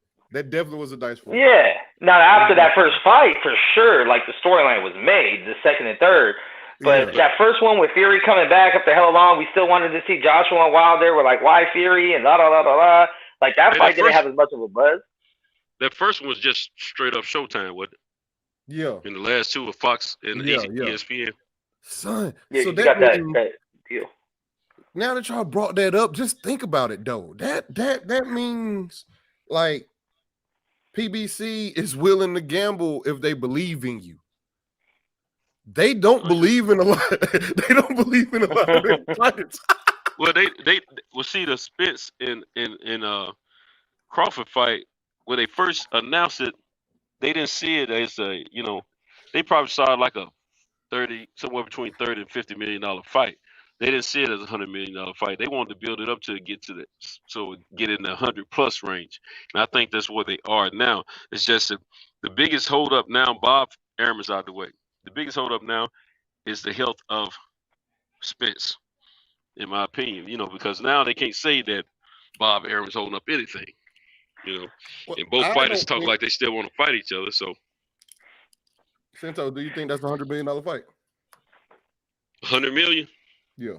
I think it should be 100 million easy. I'm talking about as far as what it generates. I don't know what these guys are supposed to get paid. You know what I'm saying? No, I'm not talking about the pay. I'm talking about the generate between the fans. And I don't see it. I mean, you got to remember they talking about that fight around the world, man. Listen to the UK fans. They talking about as much as we are. True. Mm-hmm. And that's a good survey there. So both of y'all are agreeing. I kind of feel like PBC gonna blackball him unless he signs with them, though. No, they ain't gonna. If it makes dollars, if it makes dollars, then it makes sense. They ain't gonna block. So what I'm saying is, I think that if he was to sign with PBC as a fighter, just his purse, he would probably get a bigger purse. You know what I'm saying? So since he's not, they're probably gonna give him less than what they would, and he's gonna be like, I need more than that, and they're gonna be like, take it or leave it. They're not gonna. He's going free agent. He ain't got nobody telling him what he got to do and what he should do. He want 50%. I mean, if he changes, that's on him. But I don't think he's gonna waver from that. And I think if I was Terrence Crawford, I would since in my opinion is like a $60 million fight. But if I was Terrence Crawford, I would leverage the possibility of it being a $60 million fight with gambling with guaranteed money. You know what I'm saying? What I'm saying? Like, I would try take the back end. Huh? You saying take the back end over the purse? No, take the front end over the back end. Oh, okay. In Terrence Crawford's situation, the brother only sold about 150,000, bro. I think he should get Mayweather involved. Honestly, to help him negotiate. What would he have sold if he had a promoter that was supporting him the correct way? Because it's historical that Arum and his team don't do so well with black fighters. Well, shit. If you think about it, hell, what fighters do fucking Arum? All right, let's go. Let's go back. Let's open this box right here. What big fighter, like big pay-per-view fighter, have Bob Arum had besides Tyson Fury? Because that was an already pre-made generated machine right there. And that was only because of Wilder. He's not really a big. Yeah. What other fighter did Bob Arum had within the last 5 to 10 years that was like big dog pay-per-view money? None. Zero. None. Black, white, Puerto Rican, Mexican? Zero. None. So and everybody that ever left them and went to Al said that they got more money than they've ever gotten in their career with Al, and that's why people keep going over there. So maybe it's just Bob Arum, period, bro. Like maybe he just don't understand. Bob's old school, man. He's gonna pay. Bob Arum is a low risk promoter. He don't want to lose money ever. He don't want to take them chances. He just say, let me get a guaranteed $2 million instead of you know what I mean? Like he's just nickel and diming it all away. Wait a minute, hold on. The last big pay-per-view star he ever had was here of late was Pacquiao before he left to go where? To the PBC. Oh, that was within 10 years? Yeah, well, I think so. Yeah. Oh, true. Manny Pacquiao. And where did he go after that? See, he went to fucking Al. Yeah. Exactly. He went right where Canelo went. Remember, he didn't want Pacquiao to be as educated about the money, and your boy educated Pacquiao about the money. See, but that's why all these promoters got together and tried to sue Al, man. They were like, "Fuck, you taking everybody, man. You fucking." But is he? I feel like he losing. I feel like Al is kind of losing in a sense, though. If that's the way, honestly, let's see what 800,000 pay-per-views was for Canelo. He got 40 million. Well, that fight was $80. That fight was $80, $79. Yeah, it was. Let me pull my calculator out. I don't know if anybody has this information because I was looking online. I couldn't find it myself. But when they co-promoted the Wilder Fury fight, is there a breakdown over how many pay-per-views got bought on ESPN Plus versus how many pay-per-views about that, Mix. I don't know. I was just That's the easiest way to tell right there. Yeah.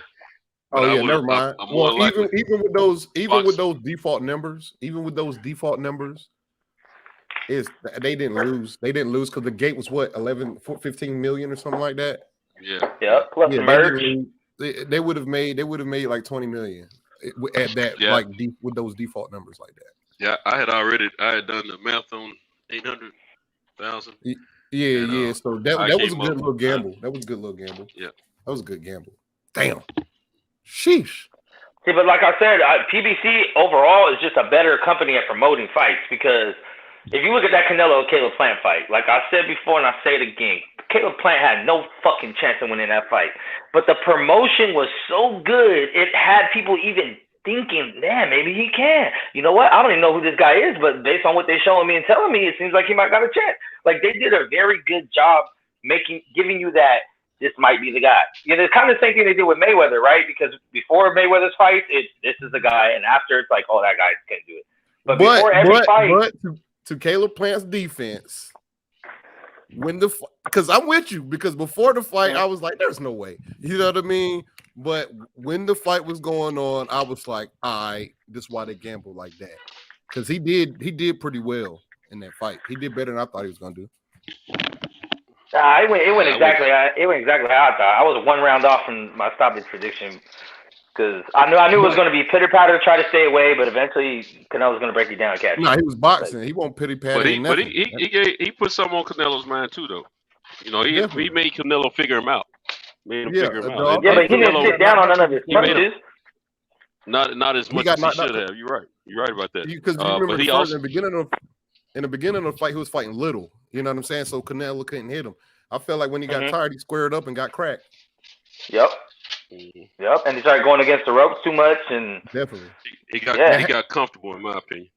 Yeah. But like we see now, Canelo, similar to like Tank style, it's like he don't even care if he's scoring a point. He just wants to hit you. He's gonna hit your elbow, your forearm, your shoulder, and eventually that's just gonna take the wear and tear on you. Even if you don't win a round off that, because I mean I see that shit a lot. Like when I score the round, I'm like, okay. Whoever, Caleb Plant blocked that with his shoulder. Caleb Plant blocked that with his elbow. Cool. You blocked it, he don't get points. But I still know it's doing damage. Like, so you don't get points when it comes to scoring, but by the end of that fight, your arm's going to hurt. You know what I'm saying? So, and eventually you're not going to be able to block everything. Yeah. Because look, that knockout punch went right directly past that hand. The hand was up when he knocked him out. The hand was up. It went right past him. Yep. He might have been getting a little tired at that time because he had his hand up, but he had his chin tucked the whole time. But the knockout punch, his hand was up, but his chin won't tuck. And Canelo got dang on NyQuil that motherfucker. And when you say the Canelo fight kind of like Gervonta Davis said that, and you are absolutely right because they know the goal. They know the goal. Canelo. As much as I give him shit about the clenbuterol and the cherry picking, oh yes, when it's time to perform, Canelo is going in there to perform. Yep. We absolutely agree. I've been saying that for years. I said, look, between those ropes, Canelo's skill set and technique is up there, top. Now it's everything outside the ropes that I don't agree with at all. The drugs, the cherry picking, the ducking, all that bullshit. I ain't cool with none of that. But once he gets in that ring and it's just you and him, yeah, man, good luck. You know who else I used to feel about that? I used to feel the same way about Anthony Joshua. I used to hate how he acted outside the ropes, but in the ring, but not as of late because he got exposed for being like, I feel like he got kind of exposed for being a Euro bum, but that's just another conversation. But I feel like he kind of got exposed. He's like a couple fights. Yeah, I think he got to the point too where he got, kind of complacent with being the top dog. I mean, because the top dog was Canelo and Anthony Joshua when you talk about pay-per-view numbers. Oh, definitely. You know what I'm saying? So, and unbeknownst to me, Anthony Joshua was getting crazy pay-per-view numbers before I kind of was even in tune with who he was all the way. Like I had heard of him, I had seen him fight shit, but I didn't have him as a superstar, and he had superstar pay-per-view numbers. So I was like, his numbers over in the UK were off the Richter scale. Yeah, they were ridiculous. They were $1.5 million and stuff like that. To the defense of a motherfucker like Gervonta Davis, though, AJ pay-per-views are sold at like $20. You know what I'm saying? So he's equivalent. He's not as the numbers don't really match. You know what I mean? The stardom, because that means he sold, even though he sold 1.2 million at $20-something, Tank sold 300,000 at $80 or what, $74.99. It's the same money, brother. So he's just as they're even on stardom as far as money making. You know what I'm saying? Who we talking about again? You talking about AJ and Tank? Or yeah, I'm talking about AJ selling like 1.2 million with Kovalev. He sold not Kovalev. He sold what 2 point something million against Klitschko, and then he sold 1.8 million against I want to say man, I forget these numbers, but he was when he was the man in the UK. His pay-per-view numbers was in the millions, but the price point was. Now, this is the thing, though. We have to recognize and understand that their prices that they charge for fights over there, live gate as well as pay-per-view, are not at the same level of premium as the U.S. No, they ain't. But that's not taking it. I mean, that's not taking anything from what he's accomplished. The euro worth more than $1. So yeah, and it's all about the bottom line number at the end of the day, which is what the net profit is. Since we on Joshua's topic, I think I'm not sure if I'm in the minority, so I'm going to ask y'all because y'all some real fans. Me personally, I still want to see Wilder Joshua. Yeah, me too. Oh, yeah. I'll look at it. Yes, yes, sir. I think that's still a blockbuster fight. I don't want to have those. Still the best fight in the best. Right? That's still $1 million pay-per-view fight, I think, even without the belt on the line. Even coming off losses. Like if they fought right now. It's still a big fight. It's still a big fight. It's still a big fight. I don't think right now. I don't think. Look, let me tell you my real opinion about it. I feel like Wilder needs to come in and destroy his next opponent because Wilder got doubters. The casual fans now are doubting Wilder. You know what I'm saying? So AJ too. They're doubting AJ too, though. Yeah, that's what I'm about to say. AJ too. AJ, I don't feel like he need to go in here and beat Usyk because I don't think that he can beat Usyk. I don't know. I got to see him turn up. I got to see AJ go in there and throwing hands like he would. That's why I like what Fury said about AJ, because Fury said if AJ loses again to Usyk, which a lot of people think he will, it kills his stock because then you lost 2 in a row. Where like right now he's coming off a loss, Wilder's coming off a loss. They're both coming off losses to really good fighters. It wasn't no bums. It wasn't no fluke. You know what I mean? So I think they're kind of on an equal playing field still where no one can really demand an A side, B side. Now's the time to get it done. No one has belts. They both coming off L's. Yeah, like and Wilder fought the same dude 3 times and gave a valiant effort every time. I mean, AJ kind of been, I'd say somewhat, not catching the best of quality of opponents, but I think it's still like, I think right now is a perfect time. Fuck a warm up, fuck a tune up. Because if Wilder was to knock out his dude and let's say Joshua fights or whatever and he just wins by decision, then now you got a bargaining tool. I knocked my guy out. You won by decision. Nah, right now, both y'all coming off losses, but you still got names. Let's run it. Run it.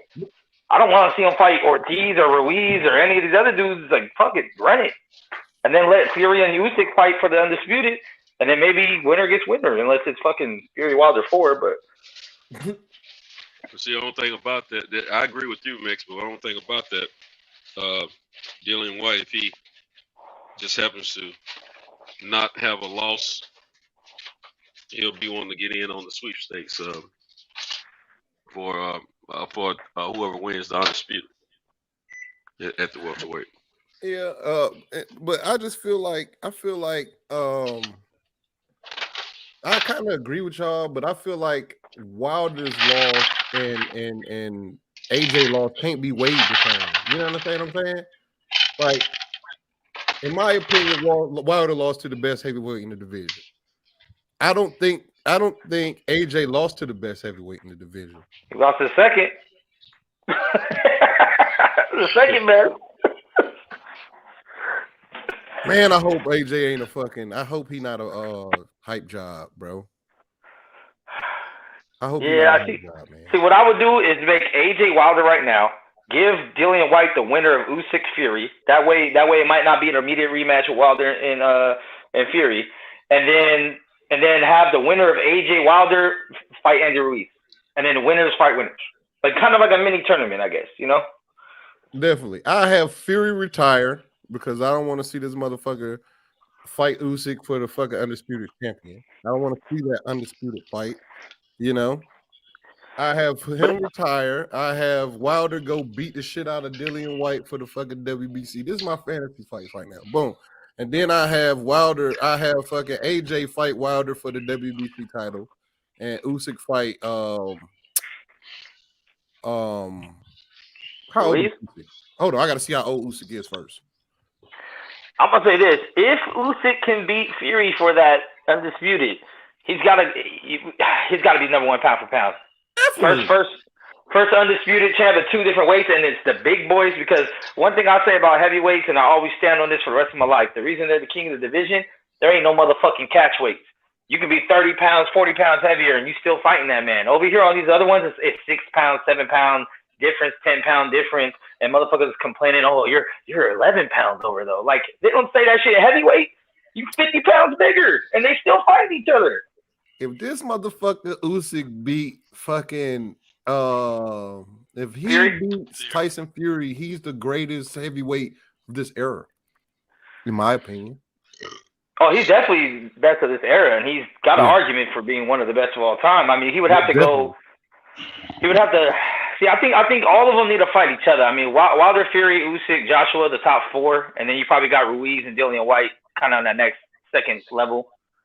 You know? Yeah, because I feel like if he can go in and beat Tyson Fury, he might can clear the table. I think Wilder probably still knocks him out, but because of how small he is. And I think footwork, man. Andy Ruiz will give him a heavy. Andy Ruiz will give him hell too, though. Because of the hand speed.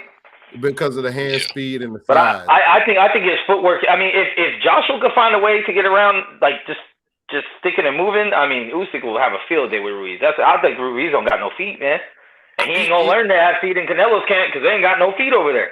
I agree. I agree. He got a different type of heart and a different type of chin. Yeah. And he's fast for a heavyweight. But they head movement.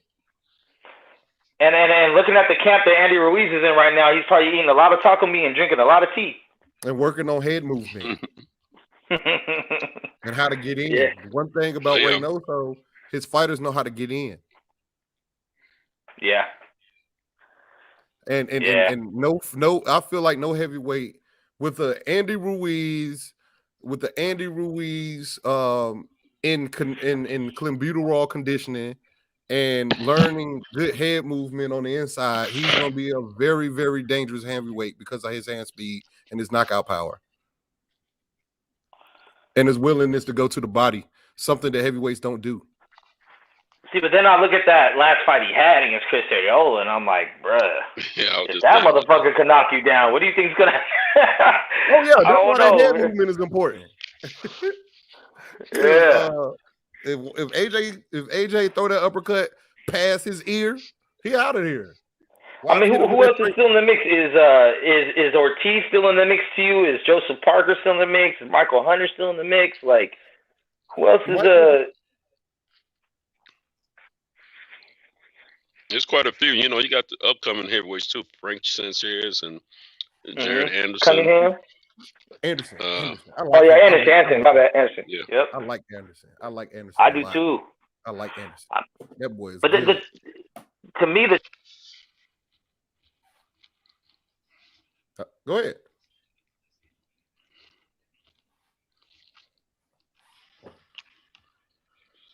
You there, Mix? Is he there? Yeah. Hold on. I think he went muted.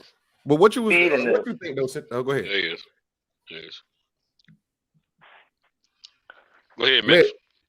Oh no, that's what I'm saying. I was saying even if a heavyweight has a skill level such as Usyk, or they got angles, they got footwork, stuff we look at the lower weights.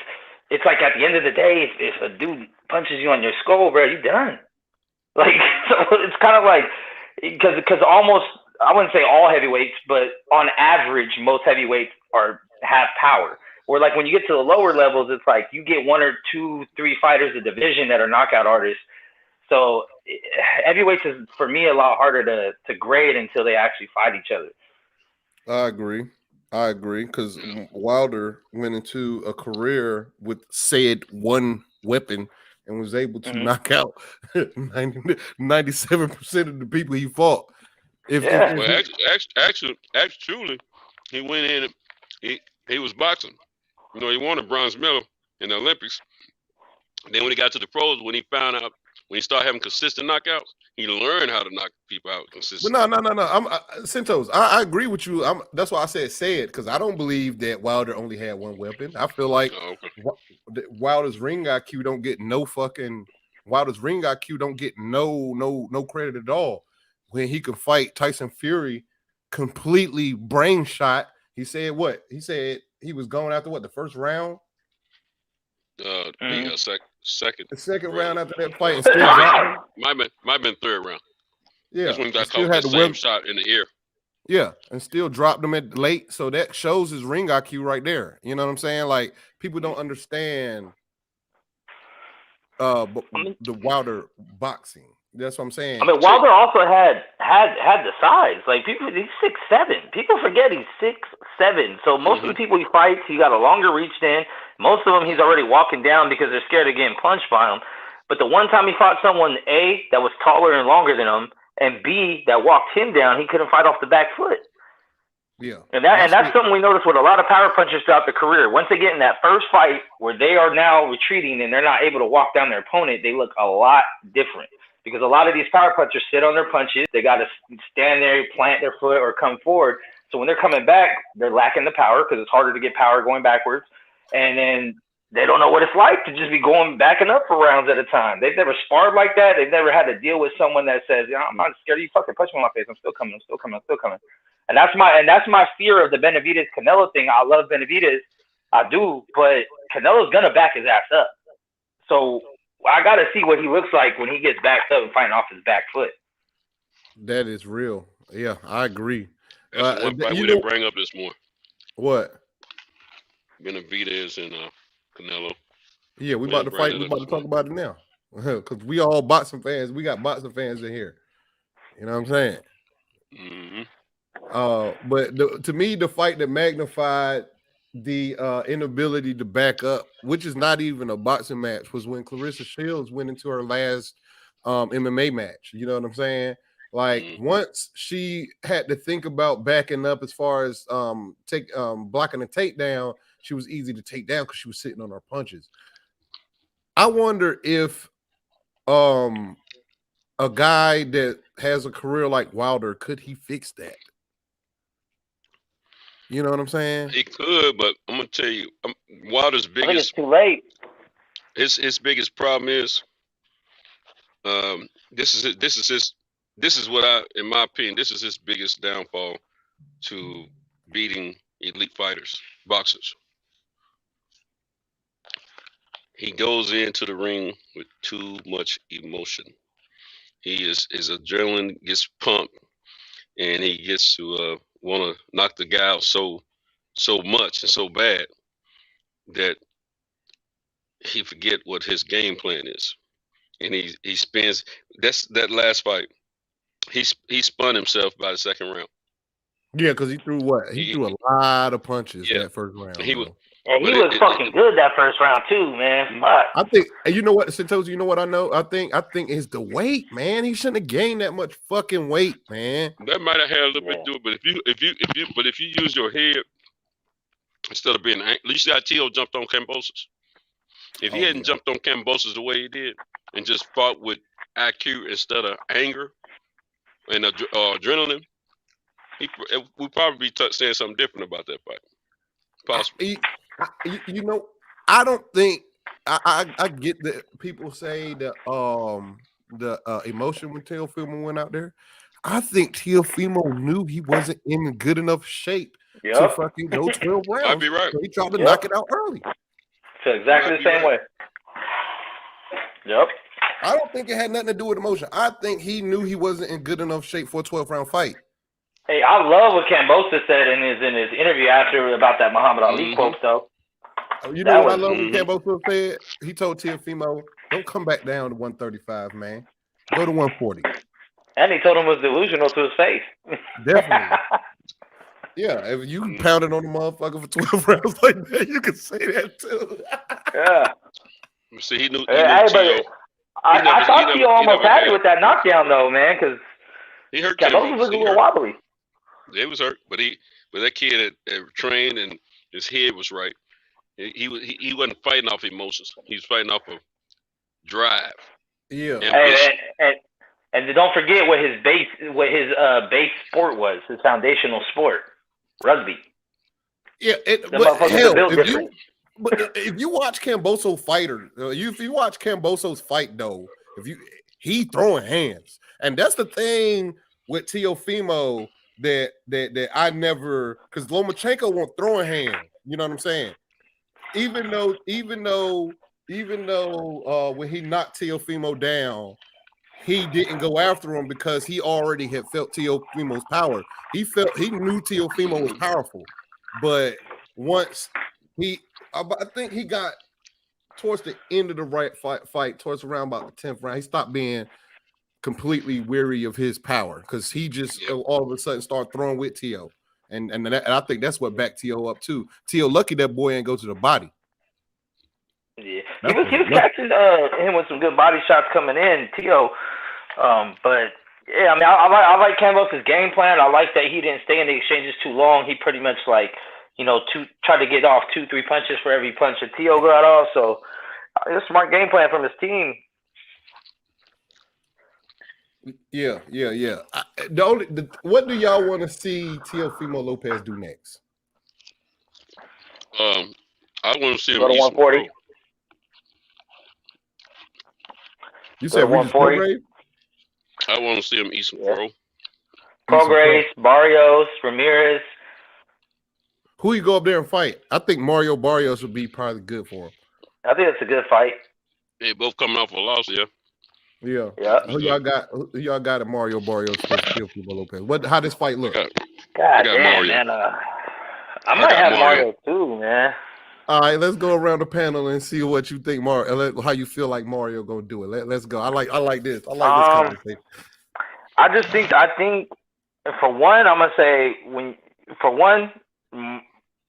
is Tio needs to get the fuck away from his dad. His dad ain't giving him no boxing knowledge, no boxing IQ, period. So get the fuck out of there.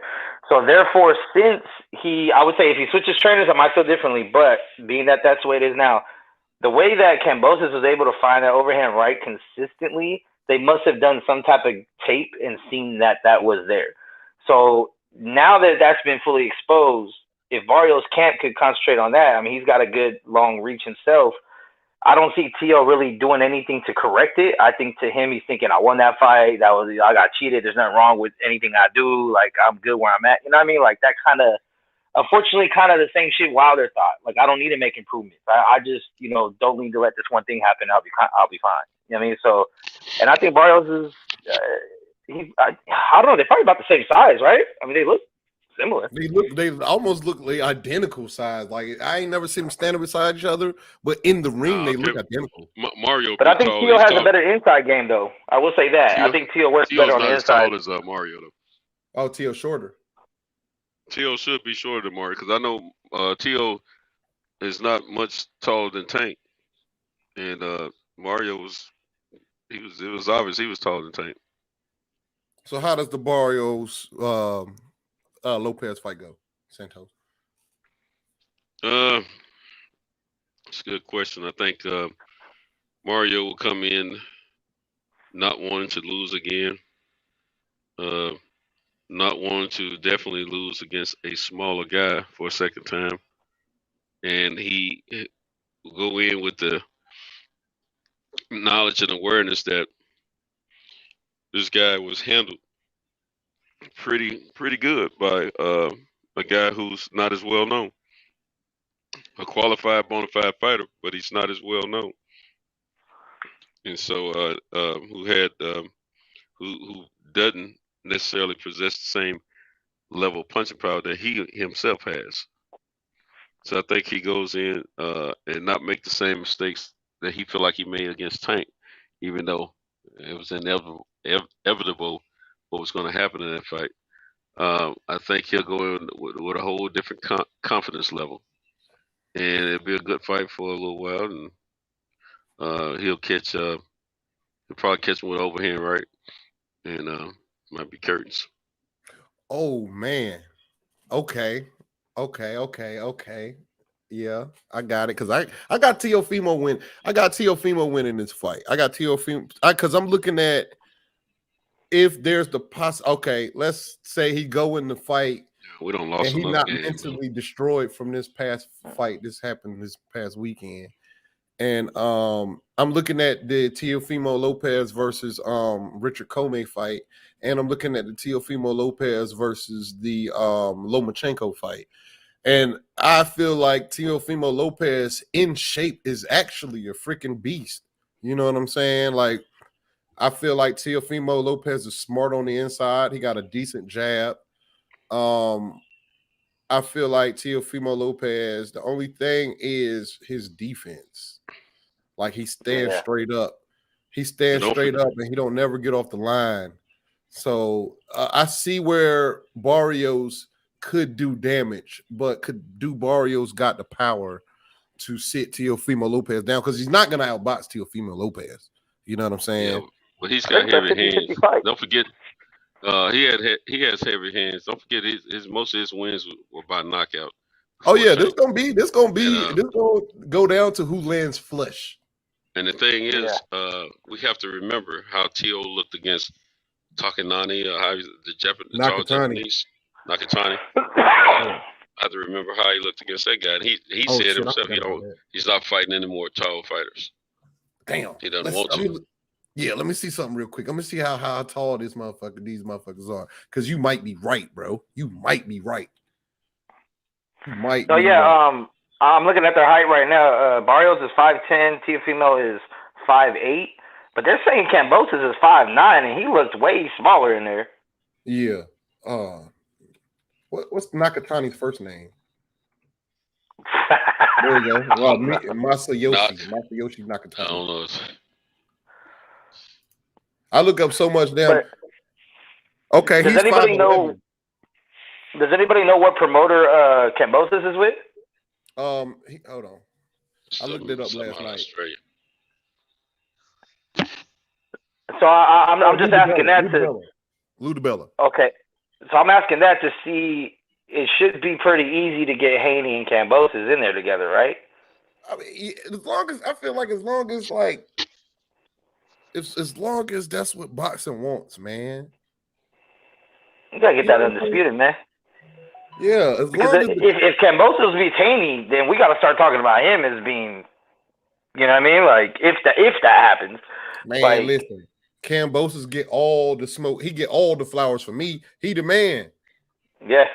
If you're gonna give Teofimo Lopez the man after beating Richard Comey and beating Lomachenko, you got to give Kambosos a fair share. He the man. He the man at 147, 135. He the man. Yeah. As of right now, he definitely is. Yeah. And he ain't like he didn't win on no, in my opinion, on no bullshit. And just like you said, he's an emperor because his last 3 fights, he's gone to 3 different hometown countries and won. Yeah. Okay. He went to Madison Square. All right. Richard Pena, they fought in Athens. And then he fought Mikey Bay in Madison Square Garden. And then he fought Lee Selby in Wembley. And then he came back to America. I mean, the brother whoa. But hell, that's all. What? 1, 2, 3, 4, 5. He only fought 5, 6 times outside the country. Outside his own country, though. Who did that? I think he's. I mean, the only thing about Australia right now is their lockdown's crazy. They're not letting none of the fights happen over there. If I was Kambosos, I'd just move to America. I move me and my camp to America because he finna be a millionaire. Yeah, all his big fights are here. Yeah, he finna be a millionaire. He finna be a multimillionaire. Because you already know this next whoever fight Kambosos next gonna pay for them belts. I'm looking around $4 million. That's the number. That's the number he gonna get for his next fight. If you fight Devin Haney and I'm gonna give him $4 million. Right? Because $4 million Haney can afford it though. Huh? Haney can afford that. I don't know about some of these other fighters though. That's what I'm saying. The only person that's gonna pay for that is Eddie Hearn. Eddie Hearn and them. Bob Arum ain't gonna finna get him $4 million to get them belts back. You think Eddie? Hold on. You think he'll give him $4 million for them belts back? I don't know. I don't know either. It depends on what this pay-per-view did. Oh, this wasn't a pay-per-view. This was on the zone. These niggas losing. Yeah. They losing. Dang. I mean, this division is just top heavy right now. I mean, outside of like those top 6 dudes, there's really not much left. You know what I mean? Between Loma, Haney, Tio, Tank, Ryan, and now Cambosis, there's not really much left. I mean, I guess I would like to see how Comey does against Loma. That's a big. I think that's a good fight. No one's talking about.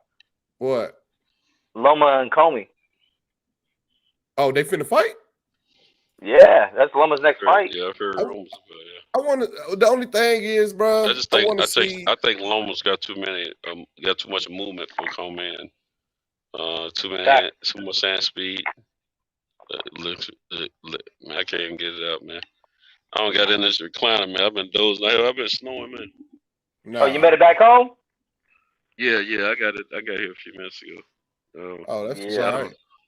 Yeah, I've been about, I guess, 30-something minutes. I mean, because I hate. I mean, I'm not. Believe me, I don't believe the hype when it came to Loma. I didn't believe it the whole time, but I cannot act like he's not a factor. He's a top fighter still. I'm trying to see if Richard Comey really is a factor. We talking about Tank? Yeah.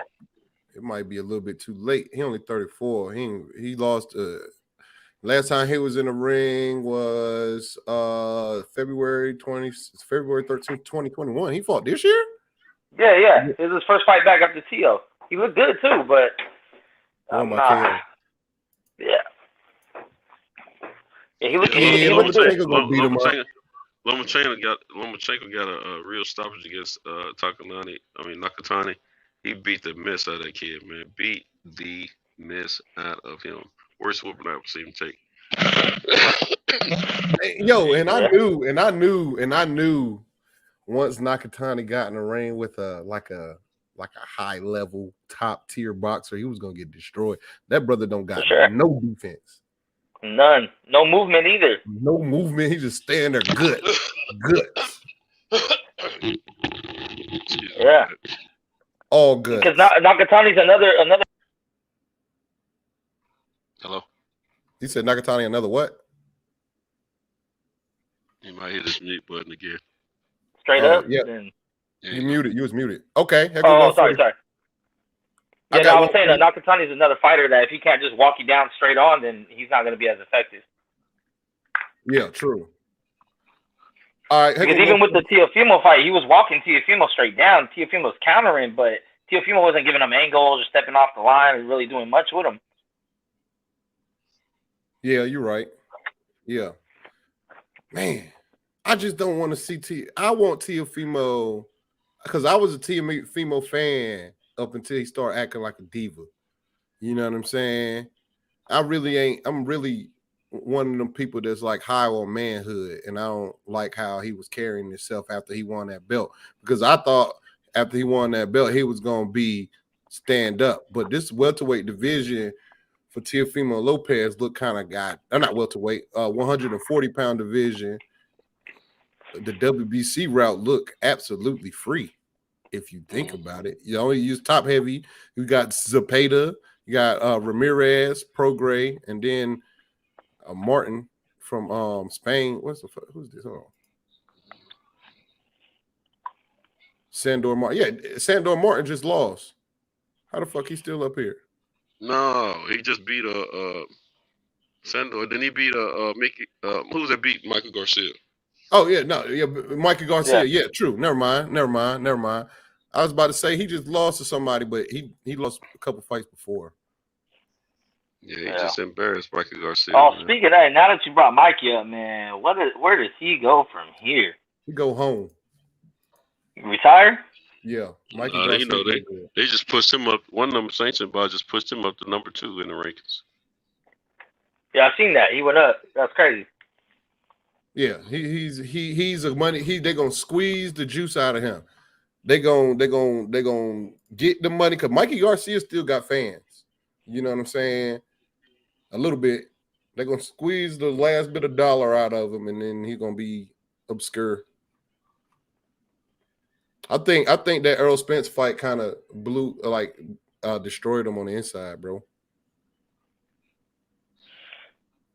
Yeah. But Spence made him look crazy. Yeah. I think Mikey should have never went up to 147 off top. He should have stayed 135, 140. Agree. I mean, if he would have stayed 135, 140, think of all the matchups he could have had. I mean, a lot of dudes now. But why did he lose to Sindor? All right, will you watch that fight? Yeah, I did. Why? All right. I feel like he wasn't in shape, bro. Man, he just looked like I don't know. He looked like he smoked too much weed or some shit for that fight. I don't know, man. He just wasn't. He seemed totally disinterested. It wasn't even to me. It wasn't even a thing of like underestimation. Like, oh, I'm gonna win this easy. He just seemed like, and supposedly the backstory is he only took the fight to get one of his teammates like a title shot or some shit. So and that I guess that fight got pulled, but he had already been locked in, and he was thinking about not even coming. But and then I heard his mom just recently died, or yeah, this was the first fight without his mom there. Oh, hopefully he get back though. Hopefully he get back because the shittier Mikey Garcia looks, the shittier fucking Adrian Broner looks. I hope Mikey Garcia get back on top. I'm an AB fan. Man. 817 Boxing B said Nakatani wasn't the same after Tio either. That is true though. That is true. I mean, because Tio kind of exposed him a little bit, but they kind of exposed each other when you think about it. Yeah, exposed the fact that Tio couldn't defend against a jab. Yeah. Tio, that's why he won't fight Haney. Hey, them boys, I don't know how these boys been fighting their whole life and they can't get their head off that line, boy. That shit crazy. Yeah, I mean, motherfuckers ain't doing no slip drills, man. Man, I watched the Gerald Russell fight. Junior was in the corner. Junior was like, why the hell don't you just slip to the damn hook? He said, and the information he was giving his brother, that boy is going to be a trainer. He's going to be a trainer. He should be because he ain't fighting right now. Fact. I mean, whoa. I'm gonna defend him by saying he fights just as much as everybody else. Once a year. Yeah, but those once-a-year fights aren't big fights. I mean, what division he fight at? Oh, 120. Is it 126? 122? Who's big down there at 126? What's the big fight? Where are the big fights at 126? I watched the fight. Shakur and Valdez were there for a minute. Leo's there. I think Leo and Gary Russell will be a great fight. Leo who? Leo Santa Cruz. Oh my goodness. It would be, but shit, Leo Santa Cruz let the motherfucker tuck his dad chain in. Like Leo Santa Cruz is petrified of that boy. Petrified of that boy. I would have fought that nigga in this crowd. He on my dad. Never mind. Leo Santa Cruz ducks this guy. Who else down there? Let me see. 140, 126. Shakur Stevenson, they gonna duck him too. Shakur Stevenson is gonna be ducked. Shakur needs to get the fuck away from Bob right now while he can. Yeah. He's gonna suffer the same fate because Bob ain't gonna give him Valdez. He's not. Yeah, man. We can save Shakur by supporting his fights though. I do. I mean, I've seen him in the Olympics ever since then. I've been supporting. Yeah, so we gotta Stevenson, like, but they since he's showing his real personality, especially with that his last fight, people are like, oh, he acting different. Like, so he getting kind of backlash. You know what I'm saying? He getting that little Stevenson? Yeah, he getting a little bad boy backlash. Like either he need to wear it or goddamn gonna get rid of it. I think it's because our first introduction to him, he was still a child and he was crying that he lost. And we felt like, oh, but he's a man now. And I think he's tired of being disrespected, tired of being ducked, tired of his name not being mentioned in these conversations because he's probably the best defensive fighter out of everyone we're talking about. And he listens to the criticism when everyone was telling him, he needs to throw more, do more. I mean, we saw what he did with Herring. And Herring's not a bum. He's older, but he's not a bum. Yeah. I didn't. Cinto snoring his ass off. I didn't think that he was gonna do Jamel Herring like that, brother. Did not think he was gonna do him like that. I thought it was gonna be a good fight. You said you did. Yeah. I actually thought it would be over earlier, but yeah. I fuck with Shakur the long way, man, and he fucks with Bud tough. So I think Bud's a good mentor for Shakur too, man. I think they birds of a feather. But at the same time, like fuck, man. I mean, they're really. He's actually older than Haney and Tito, I think. Yeah. But Haney the youngest. Hey, that boy bad though. That boy Stevenson is bad. He a bad dude, bro. I love Shakur, man, and I think once he gets a little bit older, gets that man strength going, it's gonna be really, really bad. Yeah, because he's close to perfect in the ring. He's close to perfect. Like he does everything you would want your fighter to do in the ring. Facts. Defensively, I mean, he might be one of the, if not the best defensive fighter in the game. Yeah, I think he is right now. Like I think he is, but I put him in the ring with somebody that's going like throw 1,000 punches. I want to see how that go. You know what I'm saying? Like I want to see him huh? Gary Russell, Santa Cruz. Oh yeah, true. Oh, Santa Cruz. You think Santa Cruz will fight him? I mean, he says he will, but I mean, because I honestly feel like Santa Cruz will fight. If Santa Cruz fought Tank, I'm not gonna doubt him fighting anyone else. You know what I'm saying? I was gonna say that because for him to move up, knowing that he don't got stopping power to fight a beast like that, I'm not gonna doubt that he don't want these other fights, man. And he's fought everybody pretty much except for Gary Russell. I mean, he fought Abner Mars when Abner Mars was good. He fought who was it? Frampton. He's fought everyone. Yeah, that's why to me that Tank win is a legit win. I'm just saying, like, because he ducked Gary Russell. You know what I'm saying? And I think he ducked Gary. I think Leo Santa Cruz underestimated Tank's ring IQ, and he felt like, well, if he in there just throwing punches, I can avoid his power. You know what I'm saying? Mm-hmm. He ducked David Haney because he knows David Haney. He ducked. I feel like he ducked. What's your boy name? Gary Russell. Yeah, because he knows the skill. The skill is displayed in the ring. That's why, same thing with Shakur Stevenson. The skill is displayed in the ring. You know what I'm saying? You got to find out that Tank's setting your ass up in the ring. Yeah, I mean, this is the thing I said about, I believe it was last night, the other night in here about Gary Russell. I love Gary Russell, but I think right now, one, that he's probably burned a lot of bridges in the business, including with his own promoters. For two, I think the inactivity might catch up to him. Three, I think his personality itself is one that's probably kind of hard for some people to deal with. I think because undoubtedly he's the longest reigning champ. You got to give him that, right? For sure. In the game, in any weight class, he's the longest reigning champ. But I think because of that, and he knows that, I think he's kind of outpricing himself or out negotiating himself in some of these board meetings. I think he thinks he deserves more than what they're willing to give him, and therefore he's not getting these fights because of that. Like, just based off his personality, just based off seeing his interviews, and the way he carries himself, I think when he walks to the negotiation table, he's like, nah, I'm not taking that. I need this. I'm the longest reigning champ. I ain't lost. And kind of just like, all right, well, fuck it, because he's also a prideful person. So he's probably like, fuck it, I ain't gonna get what I want. Fuck it, I'm out. Well, I would agree with that if somebody in his weight class call him out. But until then, I just feel like they're just scared of him. Only people that's called him out is heavier people. Ain't nobody, You know what I'm saying? His weight class called him out. Hey, he said he'll move up to 147 to fight Bud too. That motherfucker retarded. If he go, nah. Hey, that's gonna be his last fight ever if that happens. Yeah, and I got Beyonce's phone number in my phone right now. Yeah, right. He go to 147. That'll be idiotic move. That'll probably be, that's the end of Gary Russell in his career if he do that. I mean, honestly, I think he's only he maybe only got like maybe three more fights. Yeah.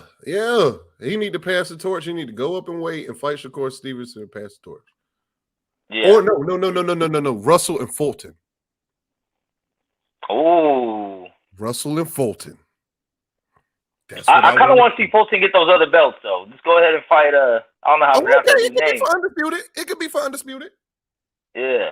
Go ahead and get those belts, and then. Damn.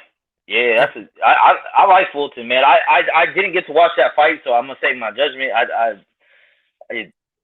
tried, but I just couldn't. I had to support my little brother's little concert thing. Yeah. But I'm definitely I got the link to that shit. I'm definitely gonna watch it today. But if it is a clear victory for Fulton, it's like Fulton's beaten so many undefeated fighters back to back. Like he's not. I like his style. I like he don't duck nobody. I'm just wondering if he moves up a weight class because he seemed kind of small against Figueroa. I don't know how he would fare up a weight class. I feel like I watched that fight last night. And Fulton, if he would have boxed, it would have been an easy fight. But his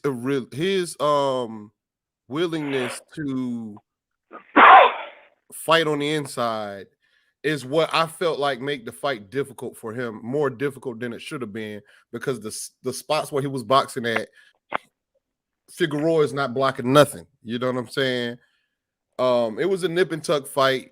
I understand why people think Figueroa won. I understand why Fulton was called the winner, but their scorecards, 116 to 112, 116 to 112, 114 to 114. To me, those scorecards, it didn't reflect what the fight was. I feel like the fight was a lot closer than 116 to 112. You know what I'm saying? But the right person won.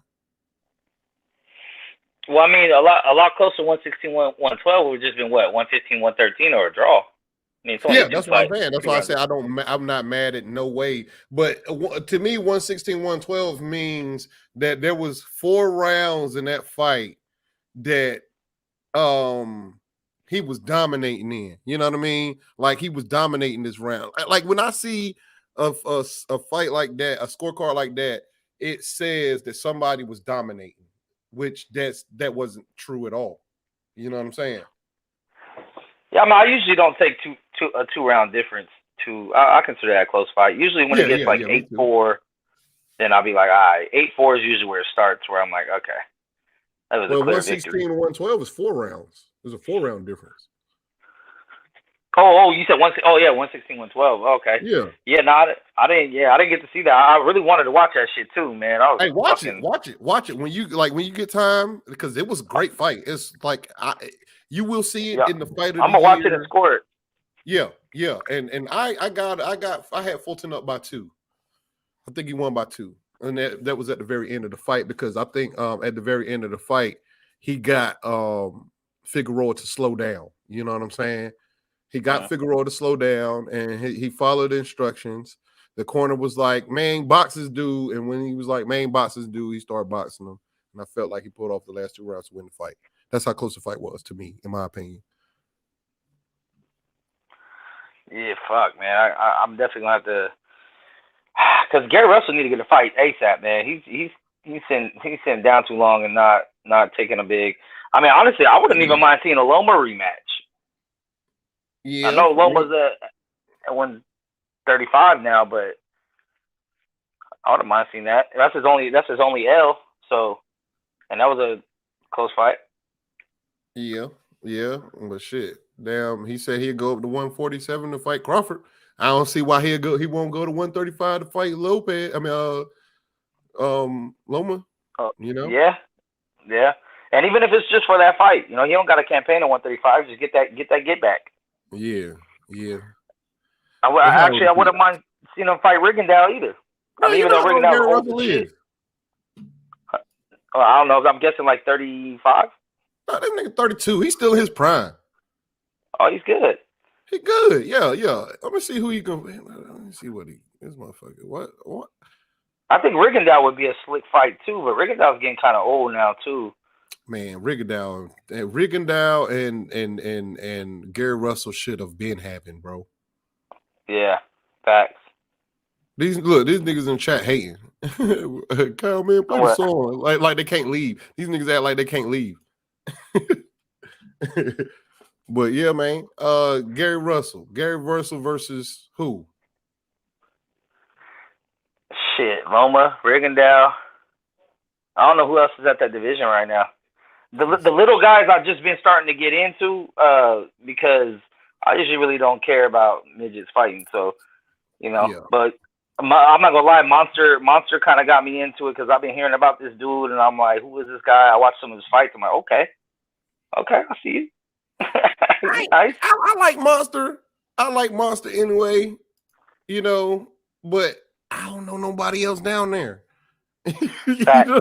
Fact.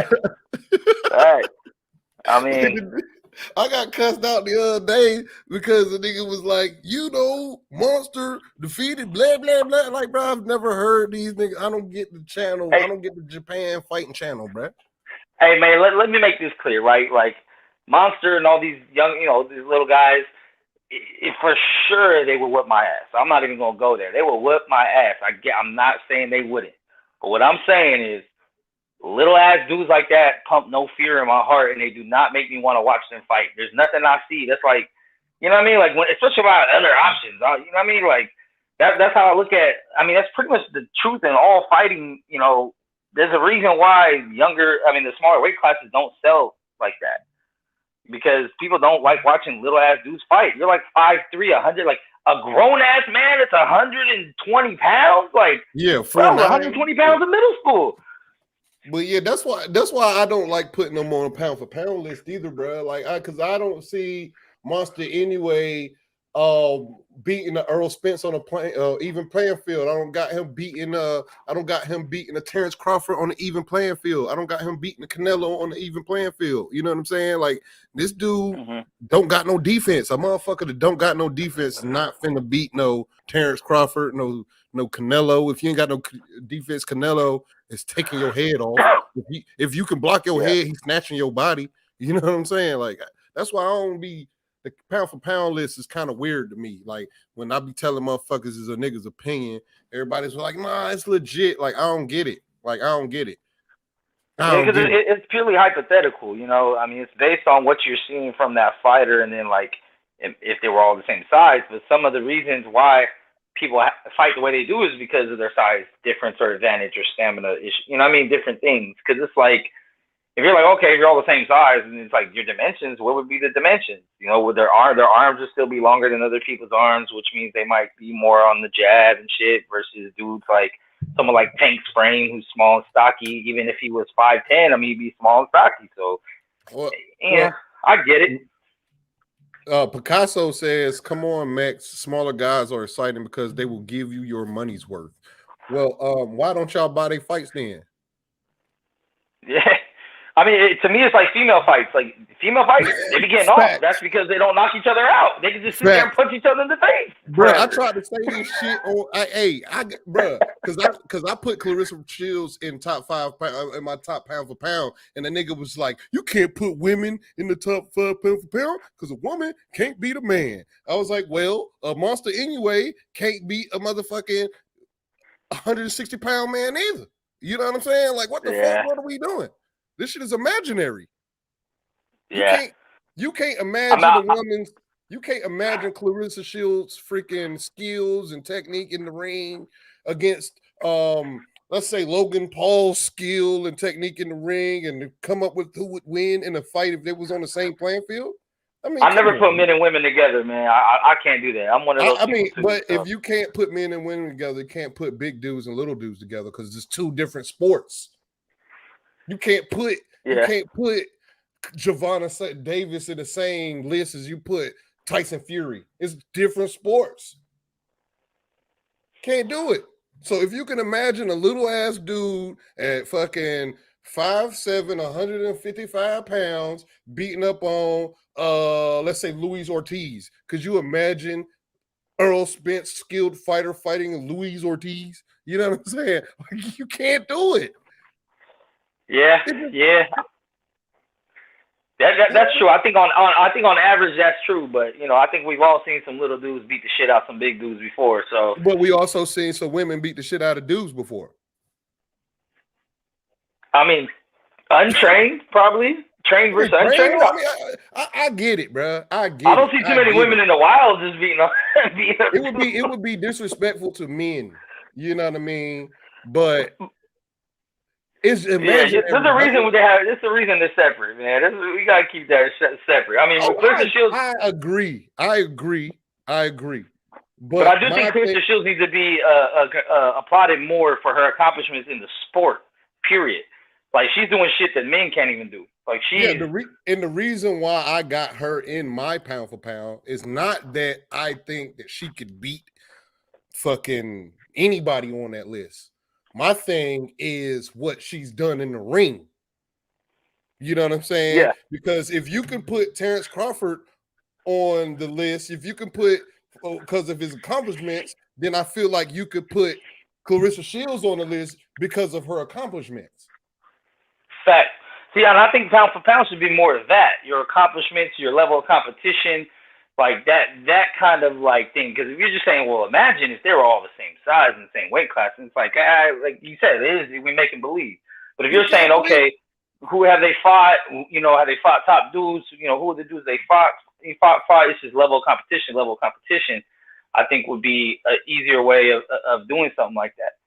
But yeah, it should be a criteria that's real versus what you believe would happen in real life if this were to occur.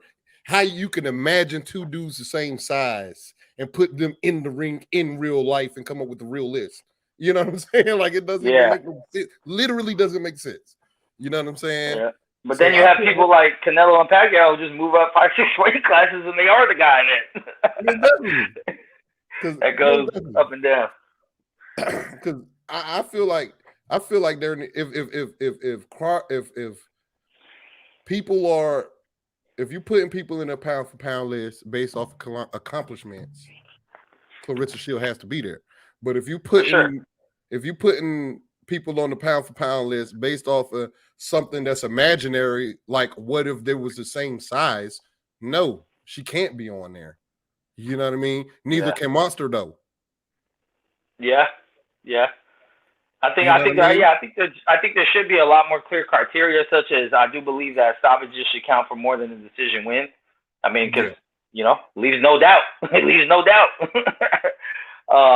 And then I think that 10-point scoring system needs to change too, because if you're not going to use all 10 points, what the fuck is the point? Like, we ain't never seen like a 10-2 round or a 10-3 round. The fight would have been stopped by then if there's that many knockdowns. So what's the point? And you never hear anybody. And the thing about it is and this is the difference between like watching an MMA match that's being commented on versus watching a boxing match that's been commented on. When the MMA match is getting technical, you got the people telling you what they technically doing. Like, they're fighting for position, he fighting for the underhooks, he fighting for the arm bar. But in boxing, they like, oh Lord, it's boring.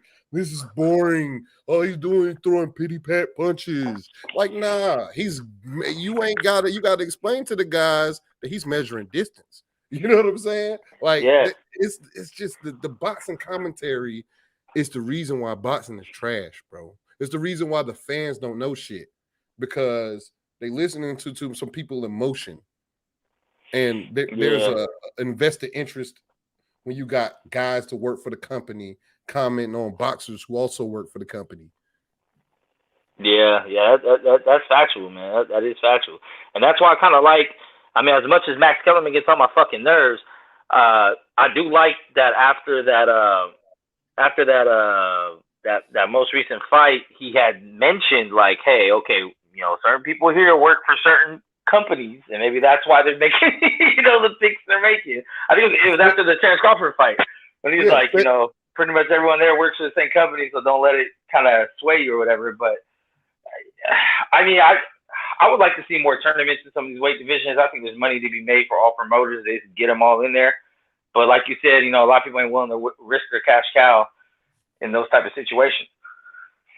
Yeah. But as far as the scoring, I think, because if it's a back and forth round, very back and forth, like you really can't decide who the fuck won, but you got to pick a winner for that round, then it's a 10-9 round, which doesn't really describe how close that roll. It kind of does describe it because 10-9 is only 1 point off. But then there's rounds where a dude's completely dominating a fighter and maybe didn't knock him down, and it's still a 10-9 round. There's no way that those should hold equal value.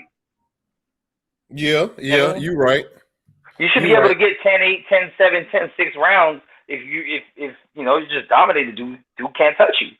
Like, I don't know. So, and then in the end, like you said, like what you just told me about the Figueroa and Fulton fight, the scores don't really reflect how close the fight was, and that's the problem right there. It's like it doesn't. All right. So to combat that, do you think that a knockout should be worth more? Okay, because that means you should be able to give guys points for defense. You know what I'm saying? Ring generalship, because they don't. You're supposed to be giving points for defense when you score.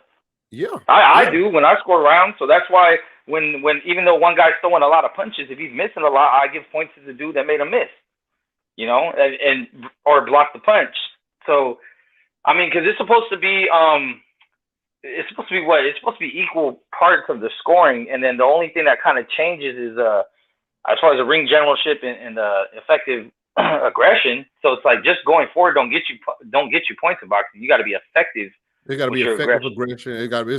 I think is the criteria is clean punches, defense, ring generalship, effective aggression, and there's one more. No, it's just those four.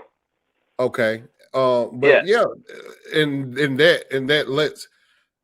But does that say a lot about the people that's watching boxing that don't? Because, all right, like you said, when you end a round, it says 10-9. So technically, when you got a 10-9 round, that's telling the watcher, hey, this round was a nail biter. This dude only won by 1 round. Now, if you look at Floyd Mayweather versus Canelo Alvarez, how can you say that there were 10-9 rounds in those fights when somebody was clearly dominated? The ring generalship was up there, the effective aggressiveness, the defense. So that technically could have been a 10-6 round or 10-7 round. I understand exactly what you're saying. Hell yeah.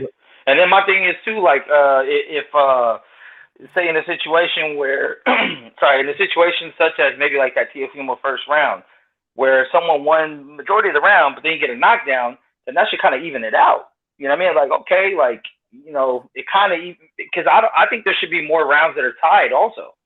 Like either a 10-10 round or whatever the case may be if it was really, really close.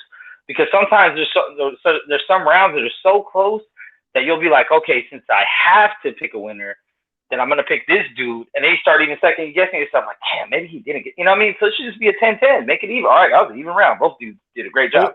Oh yeah. Or what I would do, like if I was scoring that first round, if I was a boxing analyst going by how, or a scorekeeper going by how boxing is right now, round 1 should have been a 10-8 round. I mean, a 9-8 round. You know what I'm saying? Yep.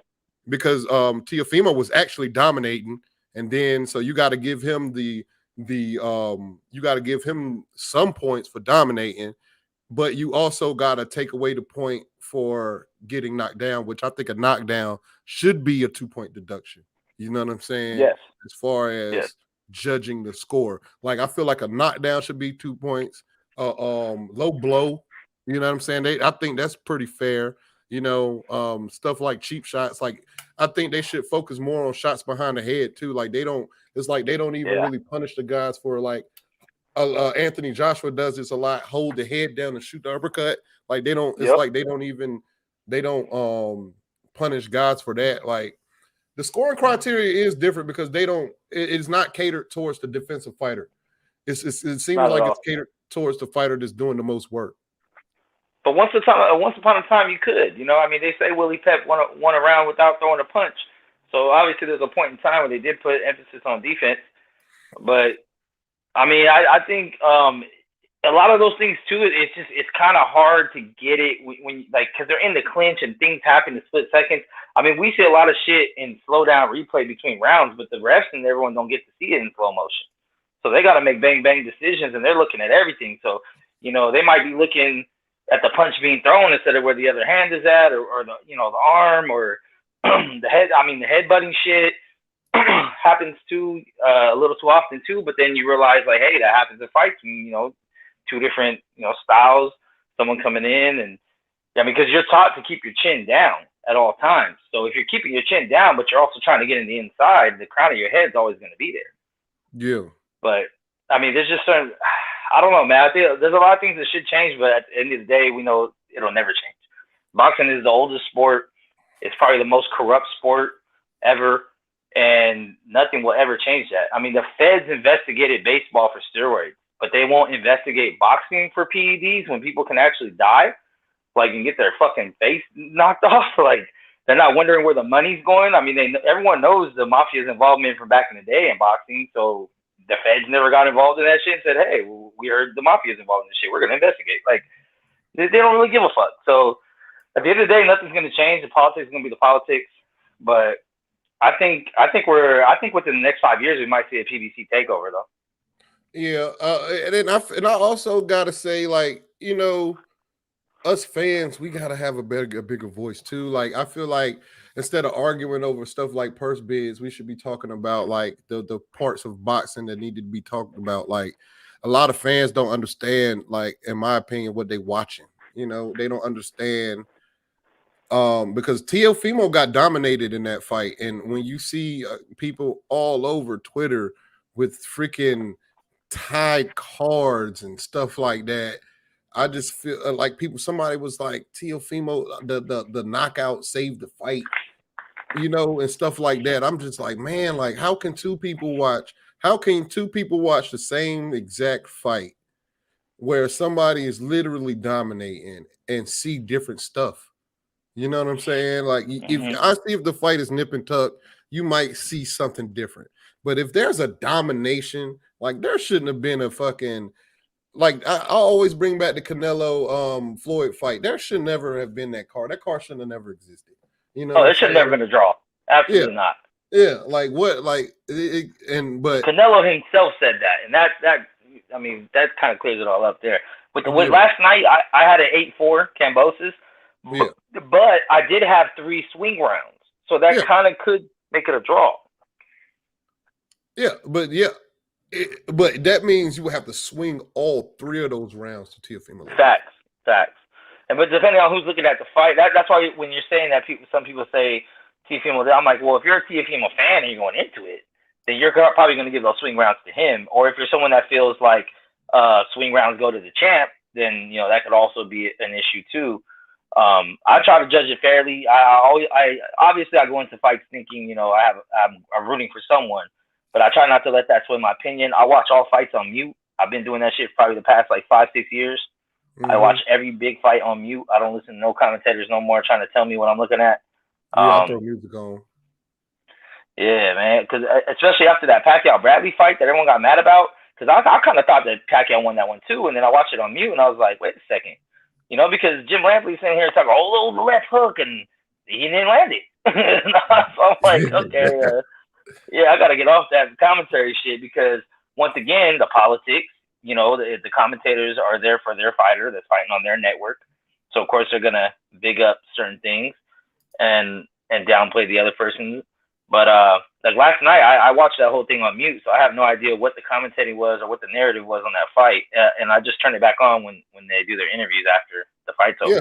Hey, Sergio Mora got real quiet. Sergio Mora got so quiet when at the points where in the fight at one point, in my mind, these fights got a ebb and flow. You know what I'm saying? So at one point in time, Teofimo, you could feel the ebb and flow of Teofimo come back. I think once he caught him and hurt him, and then the swing rounds to me is the next round after that because he was still. I felt like Cambosis was still trying to get his feet under him and all that. Sergio got quiet when the ebb and flow was on Cambosis' side and Cambosis started dominating Teofimo. You know what I'm saying? That's why that commentary stuff is kind of weird, man. Because even though Sergio Mora won't say out his mouth biased things, but the way he who's doing what is what's biased. Yeah, man. Hey, shout out to Sweet Science, man. We're talking about the Andre Ward. I think it's a good thing to get. I mean, because I know a lot of people ain't feeling the boy, but I think Paul Malignaggi is another dude that's a good commentator, man. That knows what he's looking at. I feel like Roy Jones might be a little punch drunk at times because sometimes I don't know what he's talking about. Sean Porter, I feel is decent, but probably still not like. I don't know. I guess I would say I want to see technical fighters be commentators, the ones that actually value the sweet science, the ins and outs of boxing. Because a lot of other great boxers, and no disrespect to them, but some of these great boxers relied on their athleticism, they relied on their power, where they never really learned the science of it anyway. So when they're trying to talk about it, it's pretty obvious that they're missing things. Where you got someone like Andre Ward or Paul Malignaggi or just other technical fighters that can tell you ins and outs when someone's setting a trap, when someone, the feint. I love when a commentator's talking about the feint because I think feinting is a very big skill set in boxing. And same thing with the clinch. I think the clinch is being underutilized by a lot of people. Like, there's nothing wrong with clinching. Yeah, there's nothing wrong with clinching as long as you're clinching. You clinch real quick, maybe get a couple body shots in, let go of that clinch, maybe clinch to change position. But if you're literally just trying to hold on until the ref breaks you up, that's different. But what if you hurt? I mean, if you're hurt, you better clinch. You better clinch. I was about to say, what if you hurt? Nah. Yeah, I get it, man. I get it. Yeah, I mean, you gotta get your feet back. I mean, because at the end of the day, I mean, they're only 3-minute rounds. So if you're buzzed, I mean, hopefully you can survive a minute or two. Not too many people get buzzed right when the round starts. So usually there's only about 1.5 minutes to 2 minutes left in the round anyway if you get rocked. So my thing is, you already got rocked. If you got dropped, you already got dropped. So just try to survive the round by any means. Similar to what Devin Haney did against Linares. I know people giving shit for it, but I mean, you could have lost that whole fight. You try to go out there and prove how tough you were. So do the smart thing, clinch up, get your wits about yourself, and get back to business. And that clinch signifies this thing called ring IQ. You know what I'm saying? You get buzzed and you get clinch. This is the difference between Caleb Plant being knocked out and Devin Haney not being knocked out. When Caleb Plant got buzzed, he didn't hold on to he didn't clinch he didn't clinch Canelo. He tried to run from him. He tried to get his feet. He tried to run and get his feet. But soon when a motherfucker with real IQ get buzzed, he grabbed that fist. When Floyd got buzzed by Mosley, what'd he do? He grabbed that fist, he started clinching. You know what I'm saying? Yep. So it's a big difference. But them things gotta be expressed in the commentary. Them things have to be expressed through regular boxing commentary. I mean, because there's a lot of skill set when it comes to clinching, like such as you getting hurt. Okay, so if you get buzzed and you clinch and you just hold on, most likely the ref is gonna make you separate and you're still rocked. So it's the smarter thing to do to clinch when you get buzzed, but work a little bit so the ref ain't gonna break you up right away and you get a longer clinch. You know what I mean? Without being separated. There's other things like I've seen what Mayweather does or used to do was he'll be in the corner, right, like he does, or sits on the ropes, and then he'll clinch you, and before the ref can get there to break it up, he's going to turn you. So then when the ref breaks you up, now you're on the ropes. You know what I'm saying? Simple shit, like little things like that don't get talked about. Because I like when I see someone that can clinch you and turn the position. They'll clinch you and maybe turn where now they're back in the center of the ring, or they got you cornered or something like that, just off the clinch and the break, where they were in a bad position beforehand, but they clinched up and then they're slowly pivoting anyway. So by the time the ref gets there, you're in a whole different position when he breaks you guys up. And it's shit like that makes me, like that's the sweet science, man. There's little tidbits of things. It's similar to setting traps. That's why I say Gervonta Davis is probably, Trap King. Him and He's probably my top 5 favorite fighters right now in any weight class, just because he is a lot smarter than people getting credit for. I know his interviews and the way he talks don't help that, because he kind of seems like he's already punch drunk, you know, the way he talks. But yeah, because you know smart. what that is, Max. That's like, it's kind of like, it's like the inner. It's like he ain't go to school for long. You could tell. You know what I'm saying? He's trying to find his words to be this. I feel like he's trying to find his words to be this guy in front of people, instead of talking like, motherfucker, I'll kick your ass, like, nigga, this nigga that. He trying not to, huh? It's the same thing Floyd tried to do. Yeah. Floyd be trying to talk like he's super professional, super this and that, but he don't really want to talk like that. Yeah, you see any behind the scenes videos, he's not like that. Yeah, because he's trying his hardest to look different in front of the camera. But but back to what we was talking about. We was talking about boxing IQ. A guy that you did you watch the Gary Antoine Russell fight? I did, and I don't think I wasn't too impressed with that performance. But no, I'm going with the clinch. All right. Remember when he got hurt in the clinch? He was turning that boy to the ropes, like you were saying. He was turning him to the ropes. Like whenever he had clinched the boy and the ref would break it up, he'll turn right when the ref touches his arms, he'd turn him straight to the corner. He was doing that. I was like, boy, that boy's smart. That's why I say the wrestler should be a freaking coach. But that boy's smart. Them boys smart in that ring, man. They smart in that ring. I feel like Antoine Russell, they got too much machismo though. Like when they got the Bud, you know how when Bud get hurt, he get in the danger mode, he go crazy. Yeah, he starts smiling, sticking his tongue out, like, yeah, let's go. Yeah, he turned into a wolf. The Russells got that, but they don't got the power.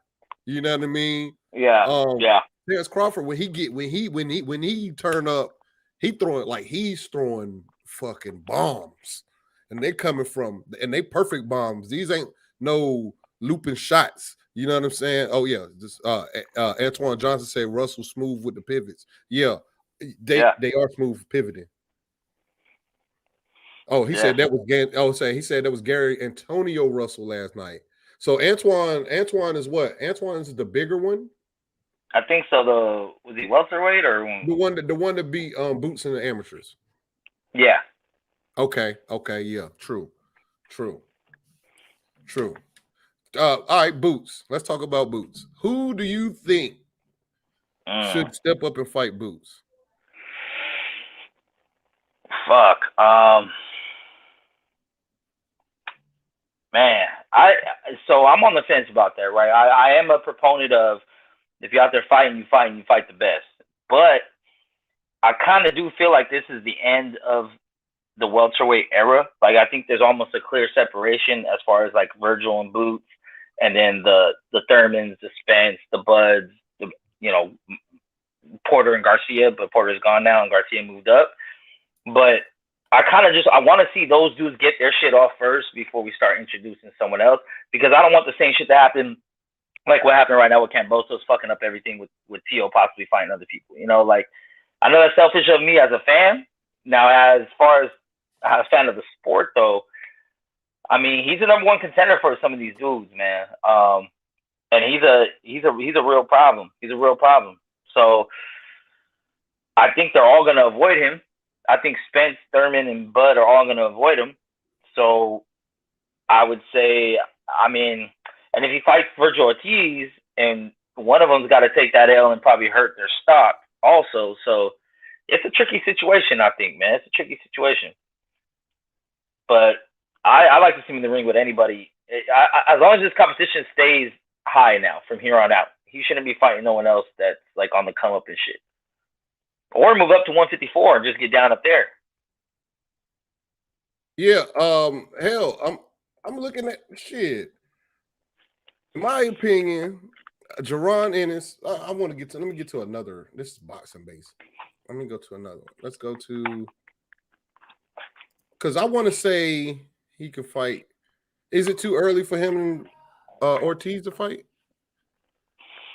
Yeah, I feel like that's the fight you got to build up. That's going to be the future of the division. Yeah, I'm looking at these rankings, bro. The WB. What is this? Oh, and the WBO, he number 5. The only people ahead of him is Ortiz Jr., Porter for some reason.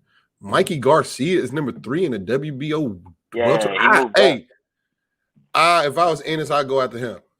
And then you got McKinson from the UK. Yeah, fuck that. Yeah. Jesse Vargas moved up to 154, huh? Yeah, because I don't see him at 147 and no. I think that would be like a good gatekeeper fight. You know, he's fought some good opponents, has some good victories. Man, fuck that. Boots got to be looking at these rankings, bro. It's got to be Earl. It's got to be Earl, Bud, or Thurman. It's got to be Ugas. Ugas. I think that. Yeah. Yeah. I would say I wouldn't mind seeing the Ugas fight, so that way we can get the Bud, because if Bud or Spence fights Boots before they fight each other and they possibly lose, we'll never see that fight. So, you know, the selfish fan of me, I want to see Bud and Spence at any cost. I'll pay $100 for that pay-per-view. I don't give a fuck. You feel me? Definitely. I feel you. You know what I mean? I want to see it at all costs. So I kind of don't want no one to come in and fuck that up. And I think Boots does have the skill to possibly beat one of those dudes and fuck that up. So I wouldn't mind seeing Boots and Ugas, and then winner fights winner. That'd be awesome for Undisputed. But then it's like, where does Virgil go? Because I think Virgil is pretty much above Boots in almost all the rankings. Yeah, he except for the ring welterweight. The ring, Boots is number 4, and Ortiz Jr. is number 5. As far as all the other rankings, yeah. But yeah, Virgil Ortiz is like, oh no, IBF, Boots is 3 and Ortiz is 4. Shit, in the WBC, Ortiz is number 1. So yeah, he's number 1 contender. Man, fuck. So I mean, I would say, shit. I mean, if Boots knocks off Ortiz right now, I mean, you might get that out the way, and then you can, you know, I mean, because I think both will probably be moving up to 154 soon. I don't see Boots staying at 147 for that long. He's got a big frame. He seemed tall. He seemed hella tall. Yeah, and fuck. I mean, I think he beats almost everybody at 154. If you're looking at that. Hey, you let me. Before I say that though, because I was about to say I think I don't got nobody really just beating the shit out of him, but I got to see him in the ring with somebody better though. Like I ain't. We ain't seen this dude, but how he put out Delorme, Lipinets, Chris Van Herding, but if you think about it though, these guys are long in the tooth. Way after they lost to guys like Sergey Lipinets was undefeated, but Chris Van Herding and Thomas Delorme, like they way out of there though. Absolutely. And Sergey Lipinets ain't a 147 pound fighter. Facts. But Picasso says Boots wants Earl because he feels Earl is the best in the division. Real, don't recognize real. I mean, I feel you, but if I was Earl, I'd get undisputed first before I fight Boots. I get to the business before I get to charity. You know what I'm saying? Yeah, because Earl ain't gonna be at 147 for too much longer either. Yeah, and them motherfuckers will meet at 154, and to me, that's where I feel like they'll be their strongest, both of them. Yeah, that'd be a good fight. Shit, I'm actually gonna get up out of here, man. I'm gonna watch this Fulton Figueroa fight right now. I'll score it, so I'll probably be on tonight on the barbershop possibly, or if they do this shit again tonight, I'll be back on. All right, man. That's good talking to y'all. I appreciate talking to somebody that ain't over here being a fucking crackhead on this motherfucker. So hey, Max, hit me up, man. Hey, hit me up. We might start something, man. We can start pumping off on my live because my channel is booty. And you smart. I like talking to you. Yeah, because you're a Bud fan, right? I'll follow. Huh? You a Bud fan? You were like a Terrence Crawford. My link is in the private chat. Okay. No, I'm a fan of both, man. I'm a fan of both, honestly. Yeah, like the only thing I call out is the hypocrisy. I just point that out. I like both fighters equally. I still think it's a 50-50 fight. I can't pick a winner. I just don't like the way people shit on Bud so much, and they don't hold the same standard for Earl. That's my only thing. That's it. Yeah, because they both said crazy shit in public. Yeah, they both have. But that's what I was saying was like, what I was asking is like, okay, I know Bud said he was over the fight and now he wants it, and that's like his contradiction and his hypocriticism. But I'm like, other than that one point, When else has he said some shit and then been like, nah? It's not much. Like, he's been calling him out since he was at 140. Man, that was four and a half years ago. Yeah. Well, my link to my channel in the chat. Y'all go ahead, go follow me. Mex, you know, me and Mex might get together and start, you know, doing some things. But yeah, thanks, chat, man. Thanks, Mex, man. Thanks everybody in the chat. Thanks for Kyle for allowing me to be on his platform, the live stream on his platform. Good conversations after all, because we got kind of rocky.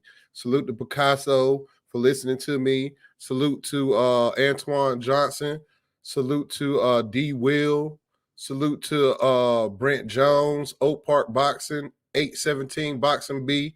Salute to Big Tex, ATX, Cletus Smith.